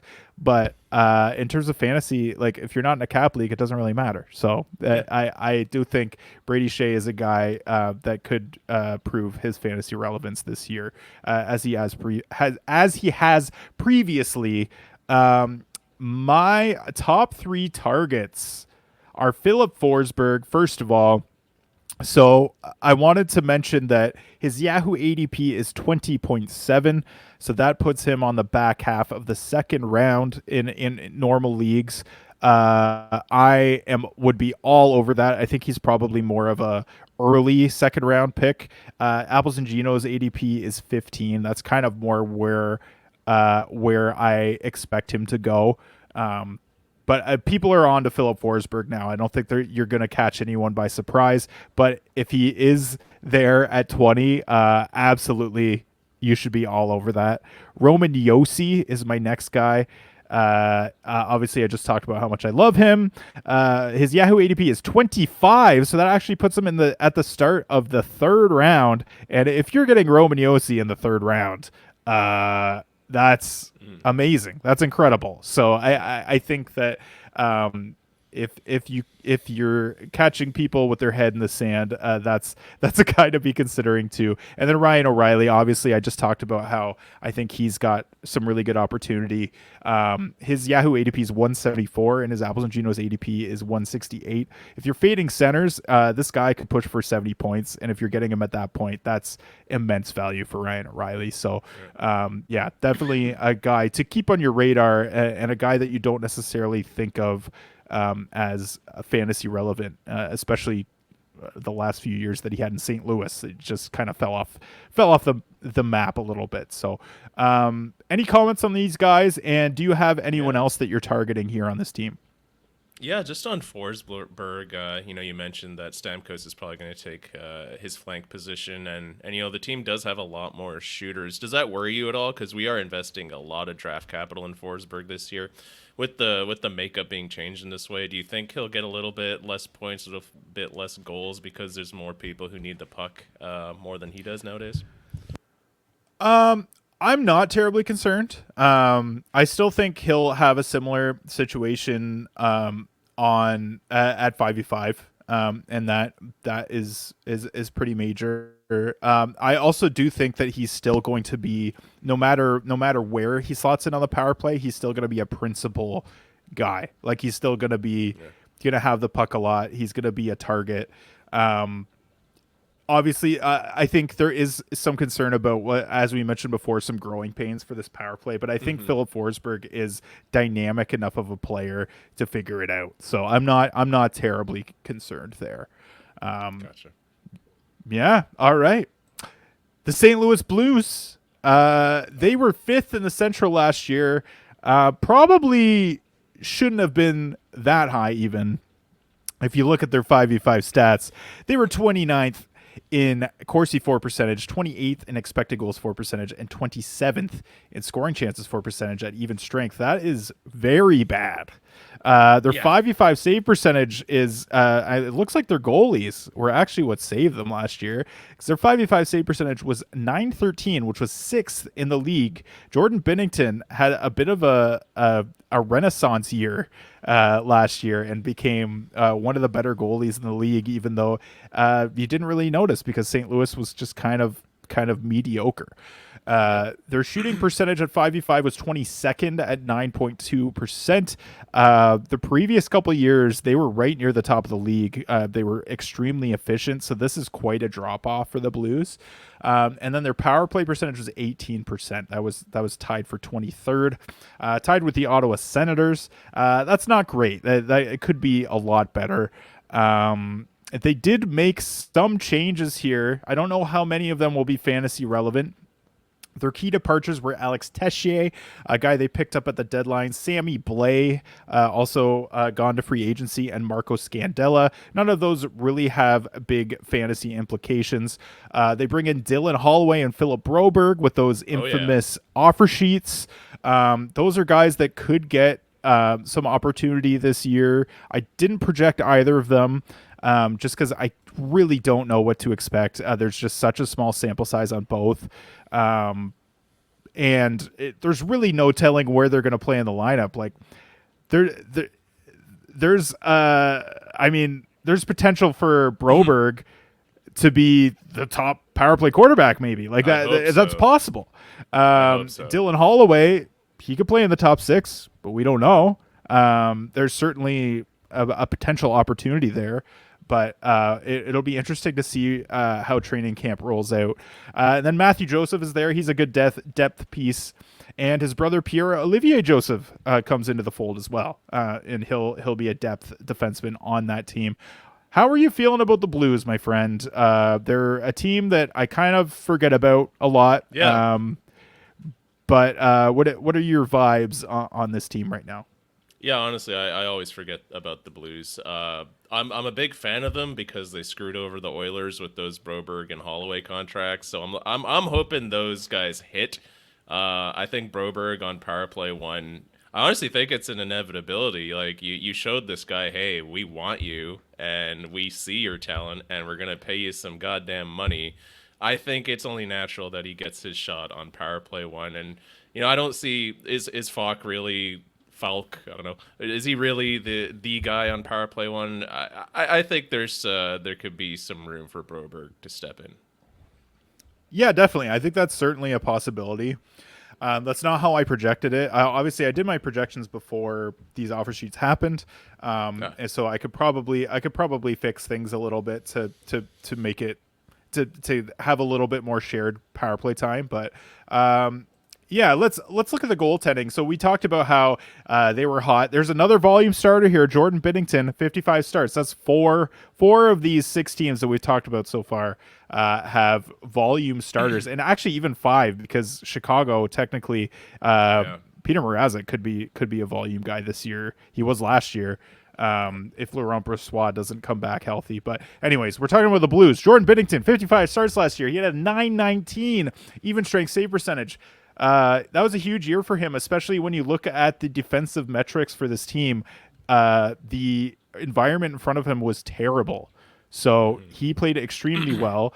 Joel Hofer as well, 27 starts, had a 922 even strength save percentage. So actually even better in a small sample size. We thought maybe Hofer could be waiting in the wings to take over for Binnington, but Binnington showed us last year that he is not ready to relinquish his spot as starter on this team. Do you see there being more of a split next year, or do you think it's more of the same in terms of Binnington being a volume starter for the Blues? Yeah, I think Binnington has deserved to at least start the year out to be their number one. But it's Jordan Binnington. His head is everywhere. You don't know when he's gonna pull some Binnington antics, and not every coach is into that type of a goalie. So as of right now, I'd say it's Binnington's, but you never know. Maybe Binnington decides to suck again by October, right? Yeah, it's possible. Before we move on, Drew Bannister, you talked about coaching. Drew Bannister, a Belleville boy. I realized this recently. I think I've said this a few times on the podcast now, but I was fascinated. I had no idea. I looked at his hockey DB one day and was very surprised. So if the St. Louis Blues somehow win the Stanley Cup this year, it's coming back to Belleville, baby, as it did this year with old Nicky Cousins. We only produce rats out of this town. Only rats. Pride and joy of Belleville. Yeah. Nicky Cousins. Yeah. Nicky Cousins. That's right. I shouldn't. You know what? That's disrespectful to Brett Hall. Brett Hall was also from Brett and Bobby Hall are from Belleville. Obviously, like all-time legends. But in recent memory, it's what Matt Cook, Nick Cousins. Who is the other one? Andrew Shaw. Not a lot of rats, that's for sure. Yeah. Anyways, I'm digressing like crazy. Play. Well, yeah, it's true. They played NHL games. For sure. All right, why don't you talk about scheduling quirks for the St. Louis Blues? Yeah, so they got 10 back-to-backs. That's tied for 29th in the league. 20 off nights. Oh, that's 32nd in the league. Weeks 22 to 24, their playoff schedule is 10 games with only one off night. Weeks 23 to 25, they still have 10 games, but with 2 off nights. Yeah, man. This might be the worst schedule outlook of any team in the league this year. Just looking at the scope of all of these categories. They have 32nd, 20 off nights. That's 32nd in the league, otherwise known as last. And they're 22 to 24 playoff schedule, 10 games. That's a decent amount of games. I think the most that a team plays over that stretch is 11, but with only one off night, that's tough. Obviously, if you got guys like Robert Thomas, Pavel Buchnevich, they're going to be in your lineup and they're going to play a good amount. But if there's fringe guys, you're probably not going to want St. Louis Blues because you're going to struggle to fit them in your lineup. And then weeks 23 to 25, 10 games is actually a very small amount of games because there are teams playing 13, 12, 11. And then with only 2 off nights, that's one of the worst schedules of anyone over that stretch. So across the board, not great. Not anything to exploit for the St. Louis Blues. So another situation where like when we were talking about the Dallas Stars, the Minnesota Wild that have great schedules, near the best in the league, that's something that you keep in mind when it's so drastic. This is kind of the opposite end of the coin where it's so bad that that's something that you need to keep in the back of your mind as well. Mm-hmm. All right. Power play projection. This is what I've got right now. I've got Robert Thomas, Pavel Buchnevich, Jordan Kyrou, Jake Neighbors. Those were the 4 guys that played a good chunk of the year, and especially near the end of it last year on that power play. I see that pretty much being the same. I think Kyrou, Buchnevich, and Thomas are the three best players on this team by far. And Jake Neighbors kind of broke out last year and is kind of a rough and tumble guy that can play the net front. So that seems like a nice fit with those other three. And then I've got Justin Falk. I know we were talking about Broberg before. I think there is potential for him to slot in there, but Falk has played the power play a lot in the past and has shown to produce pretty well when he does get power play time. So I do think that there is a scenario where Falk just quarterbacks the power play and is extremely productive. And in that case, I think you can get him for really nice value. But yeah, why don't you, like, you kind of talked about Broberg being a guy that could slot in there. Scott Perunovich is there as well. Is that a guy that's on your radar or not so much? Not at all. But yeah, I Scott Perunovich, I've heard a lot about his potential, his ceiling. Honestly, I feel like as soon as they went out and got Broberg, that maybe they valued him a little less. But what do you think about that? Yeah, I'm not really in on Perunovich. He was a guy that I had kept an eye on for a while, had struggled with injuries, came in last year and just, even when he got the opportunity, didn't really produce a ton. So, and he is getting a little bit older. Like, we see him as a prospect, but he's like 25, 26 now. So Yeah. it could be this is just what he is, like a fringe player that gets some power play time when other guys are hurt. So I'm not really sure. Like, he may not end up even being an NHLer. I don't know. So we will see. And I think even just bringing in Broberg and Pierre-Olivier Joseph, guys that are of a similar ilk, that probably have better defensive numbers than Perunovich, probably shows that they don't really have a ton of faith in him as being like an NHL regular. So I'm not really high on him at all, to be honest. So forward projections, my friend, why don't you walk us through these? There's a few eye poppers here as well on this team. Yeah, let's go. Robert Thomas, 26 goals, 62 assists with 88 points. Pavel Buchnevich, 31 goals, 52 assists, 84 points. Jordan Kyrou, who is just an absolute steal. His ADP is disrespect. Jordan Kyrou is getting his 36 goals, 48 assists, 84 points. Braden Shen, the captain, 21 goals, 31 assists, 52 points with 152 hits. Brandon Saad, 21 goals, 24 assists, 45 points. And Jake Neighbors is getting 27 goals, 23 assists, 50 points with 135 hits. Yeah, man. So with the exception of Robert Thomas, last year there was quite a drop off in terms of efficiency for a lot of these guys. Pavel Buchnevich was a guy that really dropped off last year. He's been a guy that has kind of pushed for point per game pace, at least, in each of the last few years before last year. So I do see him bouncing back. That's why I've got him right up that high. I also think that Thomas, Buchnevich, and Kyrou are all probably going to play together on the power play and 5v5 the entire season. And they're just by far the three best players on this team. Kyrou as well also had a huge drop off in efficiency, so I could see him bouncing back a little bit too. And then Robert Thomas, I think just status quo. Like, this guy is he's a points monster. And he's really starting to lock himself in as a guy that's like an 85 to 90 point guy. So even without peripherals, I think he has a ton of value there, even being a center only player. So I like that line. Outside of that, not super excited for the Blues, with the exception of Falk, which we'll get into in a second. Jake Neighbors, I think, could have some value just with the periffs that he brings, and potential power play time, but is probably a streamer in most formats. So yeah, I don't know. Am I crazy for being so high on these top three guys? Is there anyone else that you like here? No, I you know what? As you said, last year a lot of these guys, they did worse than what their fancy stats would say they should have. So this year, I see that you're projecting a lot of positive regression, especially for Kyrou. And last year Kyrou, again, he bad vibes, pissed some people off. That's why his Yahoo ADP is 130. So I Yeah. like that. I really like Kyrou. That's such a huge value for that type of a goal scorer. Yeah, for sure. Let's get into the defense here. Who yeah, so I got the two guys. We've mentioned both of these guys already, but walk us through Justin Falk and Scott Perunovich here.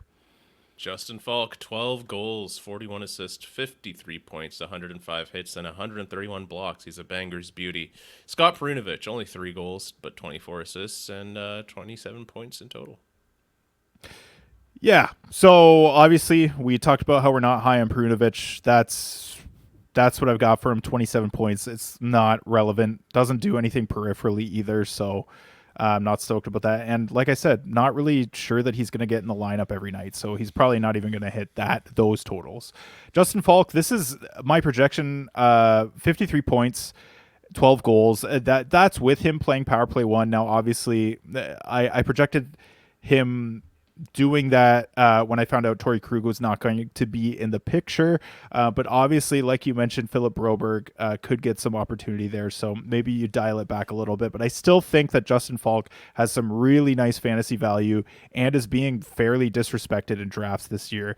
Yeah, his Apples to Geno's ADP is 132.9. His Yahoo ADP 162.8. So for a guy that could hit 50 points with some nice peripherals, like that's really great for Justin Falk. That's immense value. It's a guy you could get as your 4D that could bring you like 3D value. Yeah, yeah. I do think that this guy is going to be a huge value this year wherever you get him. So yeah, I mean, do you have anything else, or do you want to move on to the targets here? No, I agree. That's pure value. So yeah, I wouldn't be surprised if his name's escaping me. Ex Oilers guy takes his Broberg. spot, for a bit. Yeah, Broberg, yeah. yeah. Sorry. Yeah, but yeah, it's Justin Fox for now. He's got to give a reason for Broberg to take that position, either with injury or just he's not clicking due to age or whatever. But yeah. Yep, for sure. All right. My top 3 targets are Pavel Buchnevich, Jordan Kyrou, and Justin Falk. You could throw Robert Thomas in there as well, just because his ADP, I have him projected for 88 points, and his Yahoo ADP is 116.8, and in Apples to Getos it's 118.5. Like that's crazy value for a guy that could get like well over a point per game. Obviously, like I mentioned, there's not a ton of peripherals there, so keep that in mind. Doesn't shoot, doesn't hit, doesn't block, but he's gonna get you points, and he's done it pretty consistently. Pavel Buchnevich, though, his Yahoo ADP is 153, which is just disrespectful for Buchnevich, in my opinion.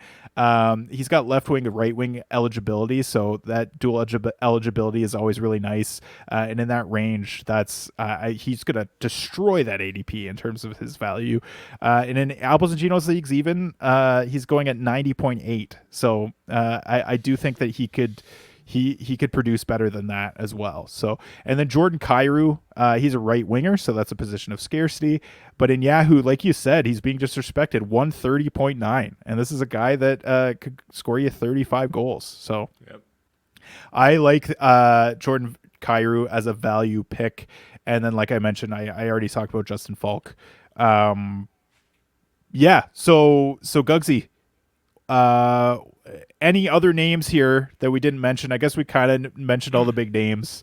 Yep. What are your thoughts about these guys? Am I crazy? Is there anyone you'd add here? You know, you said it best in your notes. Everyone on this team is undervalued. The vibes are off on the St. Louis Blues. You know, even the players that aren't really worth rostering, you could get those guys on the wire. Fuck, man, Jake Neighbors is he's going to be on the power play 1, and you can get him relatively late. You could get him as your last pick if you're league shallow enough. So yeah, I like this team. I think there's a lot of value. I agree with you on that. And you know, some of my keepers leagues, where I sell everything last season, and so I only have late round picks. I think those leagues are going to be filled with St. Louis Blues just because of how valuable these players are. Yeah, it's another team that I'm intrigued by. It's not a team that I think is going to be good overall, but it's a team that I'm definitely going to be watching for the fantasy assets. They're top heavy. And then there's the whole offer sheet situation with Broberg and Holloway. I'll be interested to see how those guys do as well. So there's definitely storylines around this team that kind of make them, that might make them a little bit fun. They're interesting. For sure. The Utah Hockey Club. Hopefully the Utah Yeti. I don't know what your thoughts are, but that's my front runner in terms of names. I like it's not really alliteration because it's not the same. I don't think, is that technically alliteration if it's phonetic alliteration, or does it have to be the same letter at the start? I don't actually know. No clue. I'm too dumb for that. Yeah, me too, man. I'm not a linguist, that's for sure. As you can probably tell, listening to me talk. But yeah, so Utah, as the Arizona Coyotes last year, they were 7th in the Central. At 5v5 or at even strength, they were 21st in Corsi for percentage, 23rd in expected goals for percentage, and 23rd in scoring chances for percentage. Their 5v5 save percentage was 22nd with a 903. Their shooting percentage at even strength was 8th at 10.24%, so they converted pretty well, even though they didn't generate a ton. Their power play was 15th in the league at 22% conversion. Their shot and chance generation, when I looked under the hood, was actually really bad. It was bottom 3 in the league on the power play in most of those statistics, which was surprising to me. But they had the 7th highest shooting percentage on the power play in the league. So, I mean, they kind of showed that they might be high efficiency converters. But there is, I mean, people are really excited and really high on Utah this year, and they did bring in some names that I think will move the needle a little bit. But I do think that maybe we're a little higher on them than we should be. Like that, being like the 30th ranked power play in terms of scoring chances produced is, I mean, that's not good, man. Like, no. that's reason to believe that they could still not be very good moving forward. Even though I like some of the names on this team, and I like some of the names that could play on that power play. Well, I don't know, man. What do you think about that? Is that surprising to you when you see that? It was surprising to me. Yeah, it is surprising because I actually remember the Coyotes last year going on a few runs. They were in the playoff picture for I think the first half of the season, and then I think it was like post Christmas break, it just collapsed. They went on like a 10-11 game losing streak, and I think that's after that. That's where these numbers come in. To be fair to them, the one caveat is there's a lot of drama behind this team, and you know, when you're a player playing for the Coyotes and you don't know if you're going to be in this organization, and, you know, there's a certain vibe to that.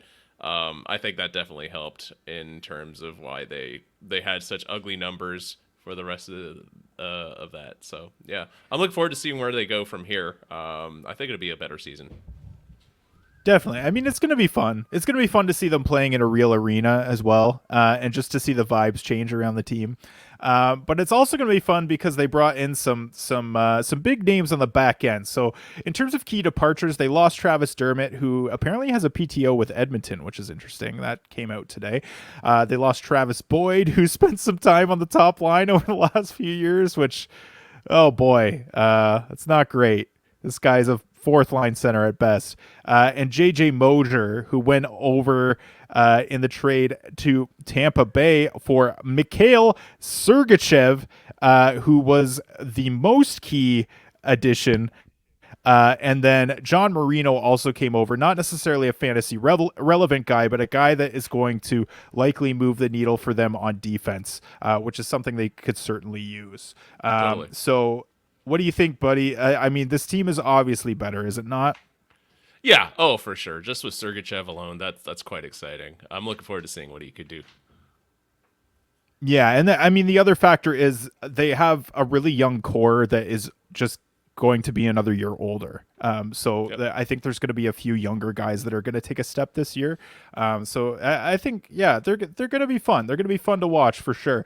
And then in terms of goaltending, we've got Connor Ingram, who really stepped out and proved to be the preferred option of between him and Karel Vejmelka. He started 48 starts with a 918 even strength save percentage, which was really, really solid.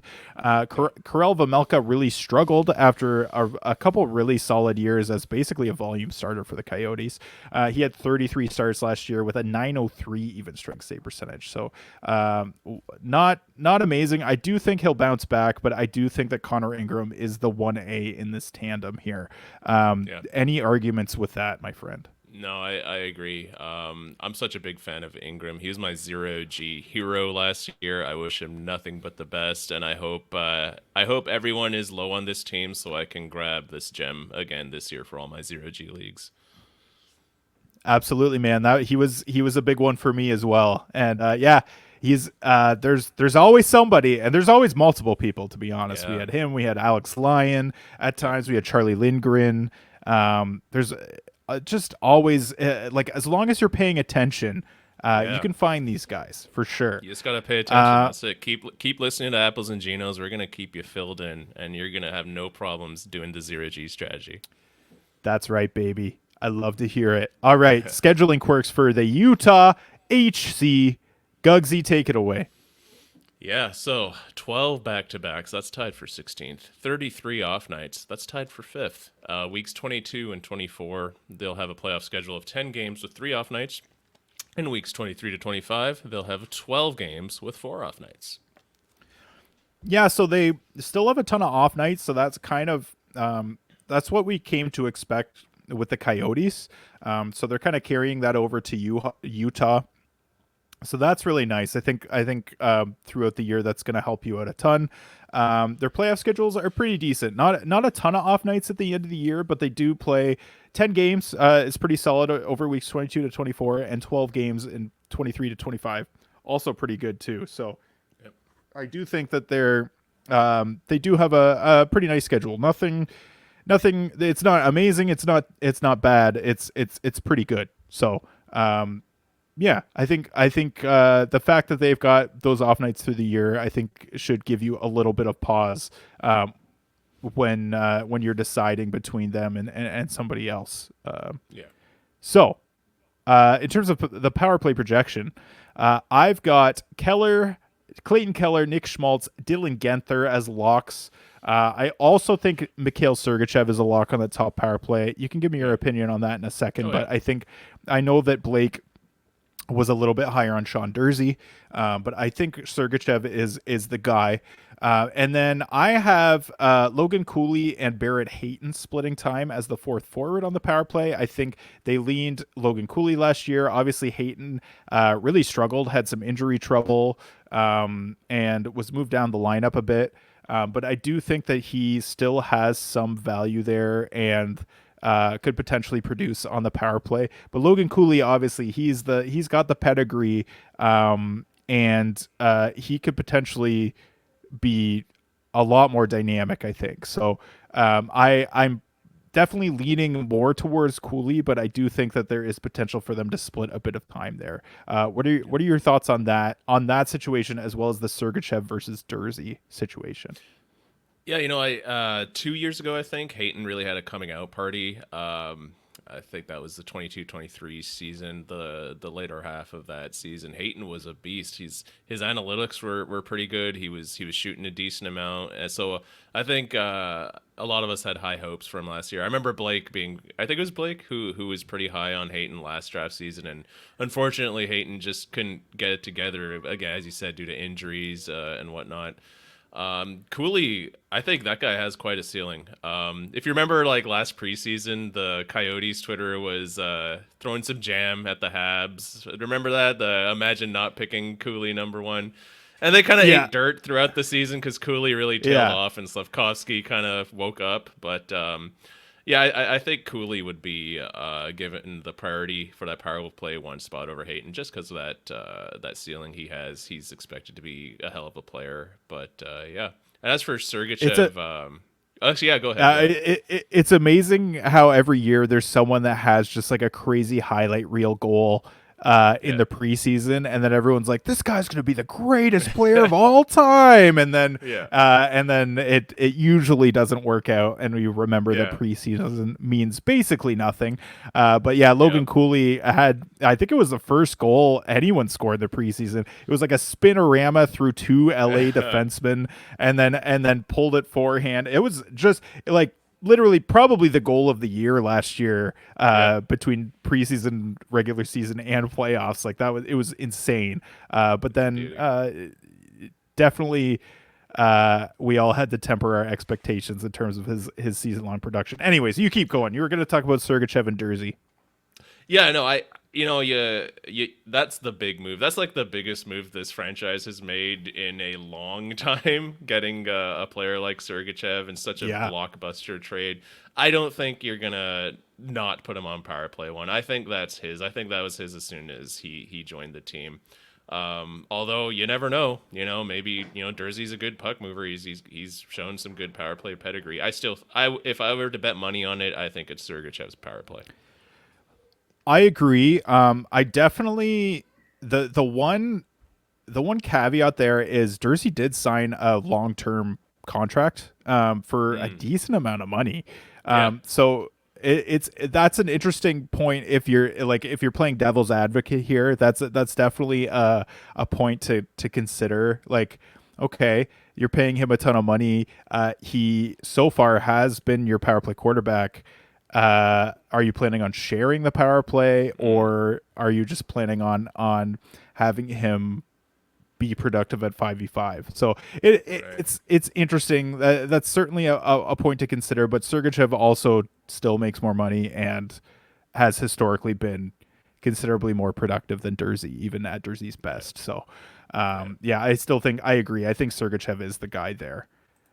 Forward projections, my friend, for Utah. Why don't you walk us through those? Barrett Hayton, he's getting 19 goals, 23 assists, 42 points. Clayton Keller, the star of the show, 33 goals, 44 assists, 77 points. Nick Schmaltz, high efficiency. Nick Schmaltz is going to get 25 goals with 26 shots, probably. No, I'm just kidding. 25 goals, 45 assists, 70 points. Logan Cooley, 22 goals, 31 assists, 53 points. Lawson Cruz, he's a banger's beauty. 24 goals, 21 assists, 45 points with a nice 175 hits for you. Dylan Guenther, potential Canucks legend who Jim Benning just pissed away. 29 goals, 33 assists, 62 points for Dylan Guenther. Matthias Michelli, with one of the most fun names in the NHL. Matthias Michelli will get you 18 goals, 30 assists, 48 points. And Josh Doan. Oh, yeah, Josh Doan. 23 goals, 17 assists, 40 points. Who did the Canucks take over Genther? We just we gave the pick away for Oh, they OEL. traded the pick. Oh, that was the OEL. Oh my god. Yeah. That's so awful. That's Jim Benning. Yeah. That's some Jim Benning hockey right there. Brother, the Leafs have had many of those deals over the years. Infamously, very similarly, Seth Jarvis is the big one that they had to trade their first round pick to get rid of Patrick Marleau, and that ended up being Seth Jarvis. So that really hurts. I mean, obviously, no guarantee that they would have picked Jarvis because it was later in the draft than a Dylan Guenther situation, but that hurts as well for sure. Like are there any players you want to comment on? Like are there any surprises here? Let's see, Josh Doan. I want to see your opinion on Josh Doan. Do you just project him to? I actually don't know much of anything about Josh Doan. Is he a goal scoring kind of guy, or what do you think? What do you got on him? I don't know a ton either. I think he showed he showed some skill in the limited time that he had. I don't see him getting more than third line minutes this year, but I mean it's certainly a possibility. But I do think he's pretty far down the depth chart at right wing. I think there's not really much chance of him surpassing Schmaltz or Genther. They're pretty much locked in there. So, but I do think that he's a guy that could potentially be at least semi-productive and maybe a solid streamer. But maybe a guy that could flourish even further than that. So I will be honest, I don't know a ton either. But fair enough. that is, I thought I'd project him just because he's a name that is exciting for some people for Yeah, sure. he is exciting. Dylan Genther, I've got him for 62 points. I think people are actually a little bit more aware of Genther than I thought. I don't know that you're going to get as much value as I had hoped. But I do think this is a guy. Nate's talked about him a lot, but this is a guy that's gonna have a huge breakout year this year. I think Yeah, I agree. he showed a lot in a limited time, and they gave him so much opportunity, and I just don't see that changing. So I like him a lot. Schmaltz, I've always been a Nick Schmaltz guy. I've got him for 70 points. And like you said, maybe 25 goals on 26 shots. You're not far off. He does not do a lot peripherally. But yeah. And then Logan Cooley is another guy that I think could potentially flourish more than those 53 points. I think that he's got a pretty high ceiling. It's just a matter of him taking a step next year. So that's a very conservative Cooley projection, in my opinion. But in terms of defense, why don't you walk us through Sergachev and Dursey? Mikhail Sergachev, 10 goals, 42 assists, 52 points, and he's a banger, so he's giving you 132 hits with 126 blocks. Sean Dursey, 9 goals, 29 assists for 38 points with 175 blocks. Yeah, so Jersey's still a guy that you could roster, even though he may not get the top power play. I still think he'll be pretty productive at 5v5 and will probably play a lot of minutes. Doesn't hit a lot, but he does block. But Sergachev is in my opinion just going to get the run of the mill here. So I like the situation that he's in a ton. My top 3 targets are Dylan Genther, number 1. Genther in Yahoo leagues is actually going at 182.7, so he is getting drafted, but really late. And then in Apples and Genos leagues, 118.9, and I do think that he could outperform that ADP. So I like Genther, and that's the range where I think I'm comfortable taking a swing on him. Nick Schmaltz, always perennially disrespected, and he is once again this year. Yahoo ADP is 161. Apples and Genos ADP 162.5. For a right winger that could get you 70 points, that is great value for Nick Schmaltz. And then Logan Cooley, he's not even really getting drafted in Yahoo leagues, and in Apples and Genos leagues, his ADP is 230. This guy, like I said, could take a step. I know I've got him for only 53 points, but I think there's a scenario in a world where he gets up over 60, and then you're a lot more interested there. And for a guy that's not being drafted, that's nice value. So I'm probably. I'm keeping an eye on him for sure. Do you have any thoughts on those guys? Any other guys that you're targeting here? No, my number 1 is also Dylan Genther. As much as it hurts to see him be so damn good, he's totally awesome. His ADP is a total steal. I'm going to be getting him in as many leagues as I possibly can. I'm going to reach for him. I have high hopes for him. And as for like Logan Cooley and a lot of these guys performing beyond expectations, I'd imagine they're pretty excited. Utah seems to have embraced this hockey club with warmth. If you see some interviews of like fan meet and greets and stuff, it seems like everyone's pretty jazzed up. So almost a totally opposite vibe from last year on the Coyotes. I'd imagine it's hard to like quantify that into fantasy hockey analytics, but I like vibes, and when vibes are good, you perform good for the most part. So I'm hoping these guys have some happiness and some kick in their step and utilize that. Did you say jazzed up on purpose? Because that was an incredible use of a pun there. Utah Jazz? Utah Jazz. When you're talking about Utah fans, you said they're really jazzed up. Like, oh man, that is just peak fatherhood right there. Like you're clearly a dad. That wasn't like you didn't even try and do that, and that was incredibly impressive. I noticed when that. You're a dad. Just thank you. Yeah, dad to dad. Yeah, there you go. Oh yeah, I noticed that for sure. The Winnipeg Jets. This is the last team we've got in the Central Division. They were second in the Central last year. 5v5 stats were pretty middling. They were 17th in Corsi for percentage, 9th in expected goals for percentage, and 15th in scoring chances for percentage at even strength. Their 5v5 save percentage was first in the league, 930. Their shooting percentage, ninth at 10.03%. Their power play was not very good. It was actually at 18%. That's 22nd in the league, which is a little surprising because they do have some talent at the top of the lineup there. So really good goaltending, pretty average 5v5 production, and below average power play production. But I think Connor Hellebuck really carrying this team last year. And I mean, the outlook does not get much better. They lost Tyler Toffoli, Sean Monahan, Nate Schmidt, Brendan Dillon. Those are all pretty key pieces for them last year. They really didn't add much. They brought in Kaapo Kähkönen. They brought in Eric Comrie. And a lot of guys at the bottom of their lineup. So I'm not really high on the Jets. Like, obviously before the trade deadline, this is similar to what their team looked like. But Brendan Dillon is a huge subtraction from that team. Nate Schmidt, I think, was kind of a bottom pair guy. But I think I don't know. We'll see. But I'm not as high on the Jets here. No, they definitely took a step back. So, yeah. I mean, maybe if they put Ehlers on power play 1, their power play might be a bit better. But I'm not thinking these guys are going to be as good as last year. All right, now we'll talk about goaltending. Connor Hellebuck, 60 starts.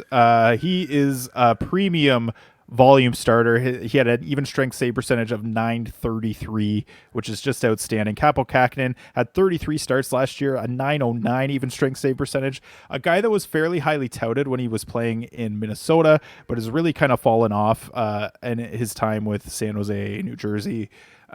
So I do think that they're I mean, obviously he's not going to play much. Hellebuck's going to get a lot of the starts. So I don't know. What do you think about the goaltending here? And I mean, there's not much to discuss, is there? It's Connor's net. It's Hellebuck's net. Kaapo Kähkönen, he'll be there for the back-to-backs. He'll be there when, Hellebuck needs load management, but it's Hellebuck's net, and that reflects with his ADP. So yeah, for sure. All right, let's go into the scheduling quirks. Why don't you give the quirks to us here, buddy?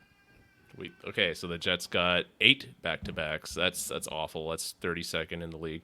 33 off nights. That's tied for 5th. Weeks 22 to 24, they got 9 games with 3 off nights, and 23rd to 25th, they got 11 games with 4 off nights. So there you go. Oh, you're on mute there, Joshy. Oh, sorry. Oh, yeah. Obviously, the 33 off nights is huge. Sorry, I got screaming kids in the background here. I don't know if you can hear them. It's hard to tell from this end, but they're very loud right now. 33 off nights. That is tied for 5th, and I like that a lot. I've been targeting some Winnipeg Jets players just because of that. There are some guys that could bring you some value, and even more value if they're getting that many off nights. From weeks 23 to 25, I mean, their playoff schedules are pretty average. The 9 games with 3 off nights over weeks 22 to 24, that's not very good. That's near the bottom of the league in terms of playoff schedules. But I still think that there is some value here for the Jets. So let's move forward. My power play projection, I've got Mark Scheifele, Kyle Connor, Gabe Vilardi, Nikolai Ehlers, and Josh Morrissey. Obviously, Ehlers has not been given a ton of opportunity historically, but I just don't see there being another option as the 5th forward on this power play. And they've got a new coach. They've got Scott Arniel, who we don't really know what to expect from him. But I don't know. What do you think about the Ehlers potentially getting top power play here, Gugsy? Yeah, I think it's about time, but it seems like every one of Ehlers' coaches has the same opinion that this guy cannot be on power play 1 for whatever reason. So is it something that coaches are seeing that the analytics don't reflect? I'm not sure. But hopefully he sticks on power play one. If he does, he's going to be an absolute value of a player. Do you remember who replaced him last year on the power play? I totally forget. I believe Sean Monahan was there after the trade deadline. Yeah, that's right. So that was a big one. Cole Perfetti got some time there. Yeah. I don't know. Like, I just there. Rick Bowness just did not like Nikolai Ehlers, and Yep. more so than any other coach previously. I just really hope that he gets this top power play time. I honestly like their power play was not very good last year. Let's be honest. Hmm. Like we talked about that already. I think Ehlers could take this power play over the top. Like he could make a massive difference, and that is a game changer for them. Yep. So I don't know, man. Like I just I just don't know what to. I don't know what to do about the Ehlers situation, to be honest. Yeah. I projected him as a power play one guy this year, but I don't know. We'll see what happens. Yep. It's a tough subject to broach with damaged fantasy hockey managers. Yes. So in terms of the forward projections for the team, why don't you take us through that, Gugsy? Yeah, so Mark Scheifele, he's projected for 33 goals, 48 assists, 81 points. Kyle Connor, 42 points, 44 assists, 86 points. Gabe Vilardi, he's getting 33 goals, 33 assists, 66 points. Vladislav Nemesnikov with 13 goals, 24 assists, 37 points with 110 hits. Nikolaj Ehlers, 31 goals, 45 assists, 76 points. And Cole Perfetti with 23 goals, 27 assists, and 50 points. Yeah, so the 76 points for Nikolai Ehlers, that, like I said, I have him projected on the top power play. But yeah, there's the huge caveat that no one has ever let him play on the power play for an extended period of time. So we will see what happens there. But I just think with the lack of talent below him, and Cole Perfetti just being young and unproven, I could see him being a guy that could potentially get on there at some point. But he's just doesn't seem like he's quite there yet. And yeah, I don't know. I think Perfetti could potentially be a guy that breaks through. He has really high pedigree, and has shown moments of brilliance for sure. But again, he's another guy that really got shafted by Rick Bowness in the past year. So it'll be interesting to see how they deploy him as well. I have him to playing in the top 6 on the wing with Ehlers and Nemestikov, but I don't know. We'll see what happens there. I mean, I have Scheifele, Connor, and Vilardi, but all of these guys are really high efficiency shooters. So I have their even strength on ice shooting percentage being really high just because they're all very efficient. So their point projections are a little bit high accordingly. I'm a little bit higher on some of these guys than Nate and Blake were, and that's the reason. I just think that they have proven that they're really high efficiency dudes, and I'm pretty excited about all of them. Let's talk about the defense. Why don't you walk us through Morrissey and Neil Pionk?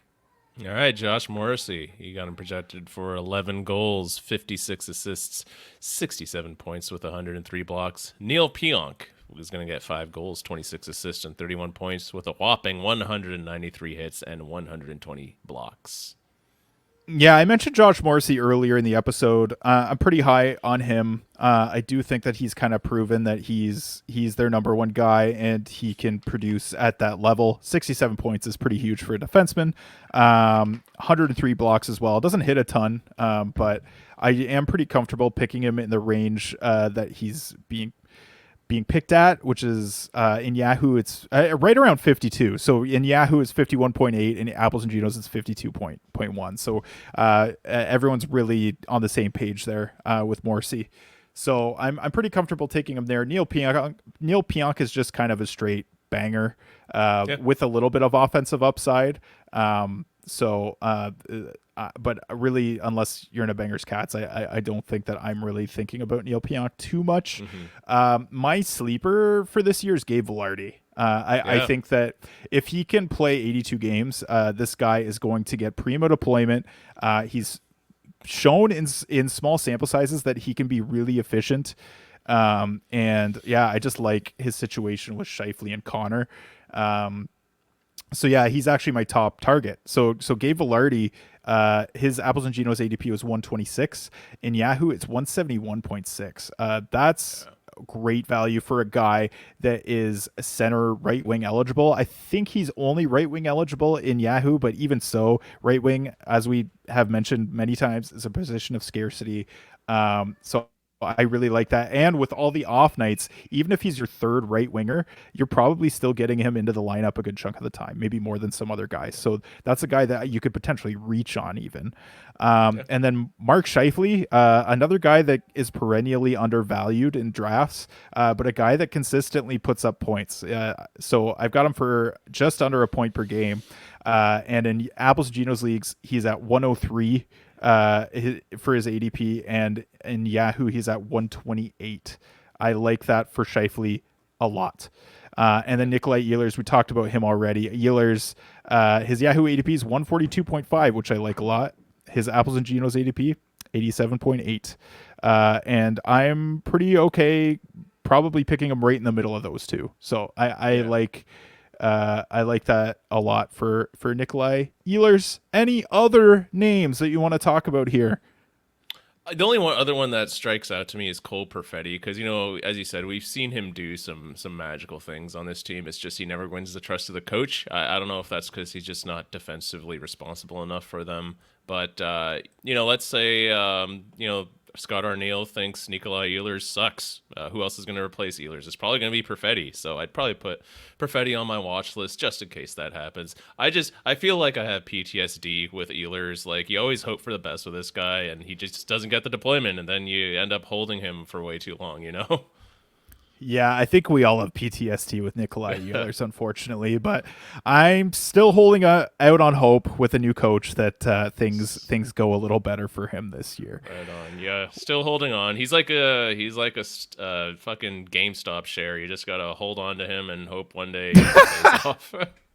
Wow, that's a good reference. It's been a few years with that one. It's been a few years. That's yeah. Incredible.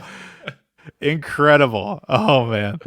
Well, that's all we have for today. Please leave us a review on Spotify or Apple Podcasts. Thank you to those who already have. It's helped us a lot with our audience growth. We have had a few more over the last little while. I think Blake was giving away some Apples and Ginos guides to people that reviewed. So I don't know. Maybe there'll be another contest coming out here soon. But regardless, we love seeing your reviews, and it does help us a ton. Subscribe to our YouTube channel as well. It is growing immensely. We're up over 1,000 subscribers, but we are not done yet. Just keep on subscribing. We love it. We're gonna have lots of video content for you this year. Also, if you like our content, check out the Apples and Ginos Patreon to support us on a monthly basis. We have new tiers with new perks this year, so you're gonna want to check that out. We also have the Apples and Ginos Fantasy Guide that's out, as I mentioned off the top of the show.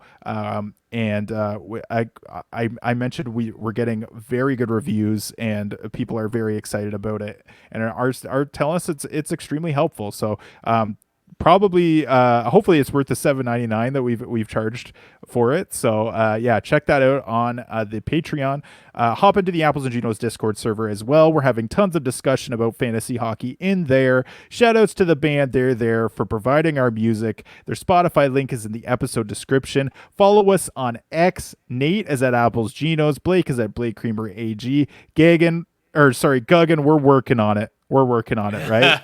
It's all good, buddy. I'm on Discord. If you want to give me a shout, join our Apples and Ginos Discord, at me at Gugs, and I'll answer whatever questions you want. I'm not giving Elon Musk my attention. I'm not putting up a Twitter, but you'll see me on Discord. Fair enough. I'm at JustJoshin401 on Twitter. Please practice safe stats and happy drafting. Have a good one, folks. Excellent. Soon the championship will be ours.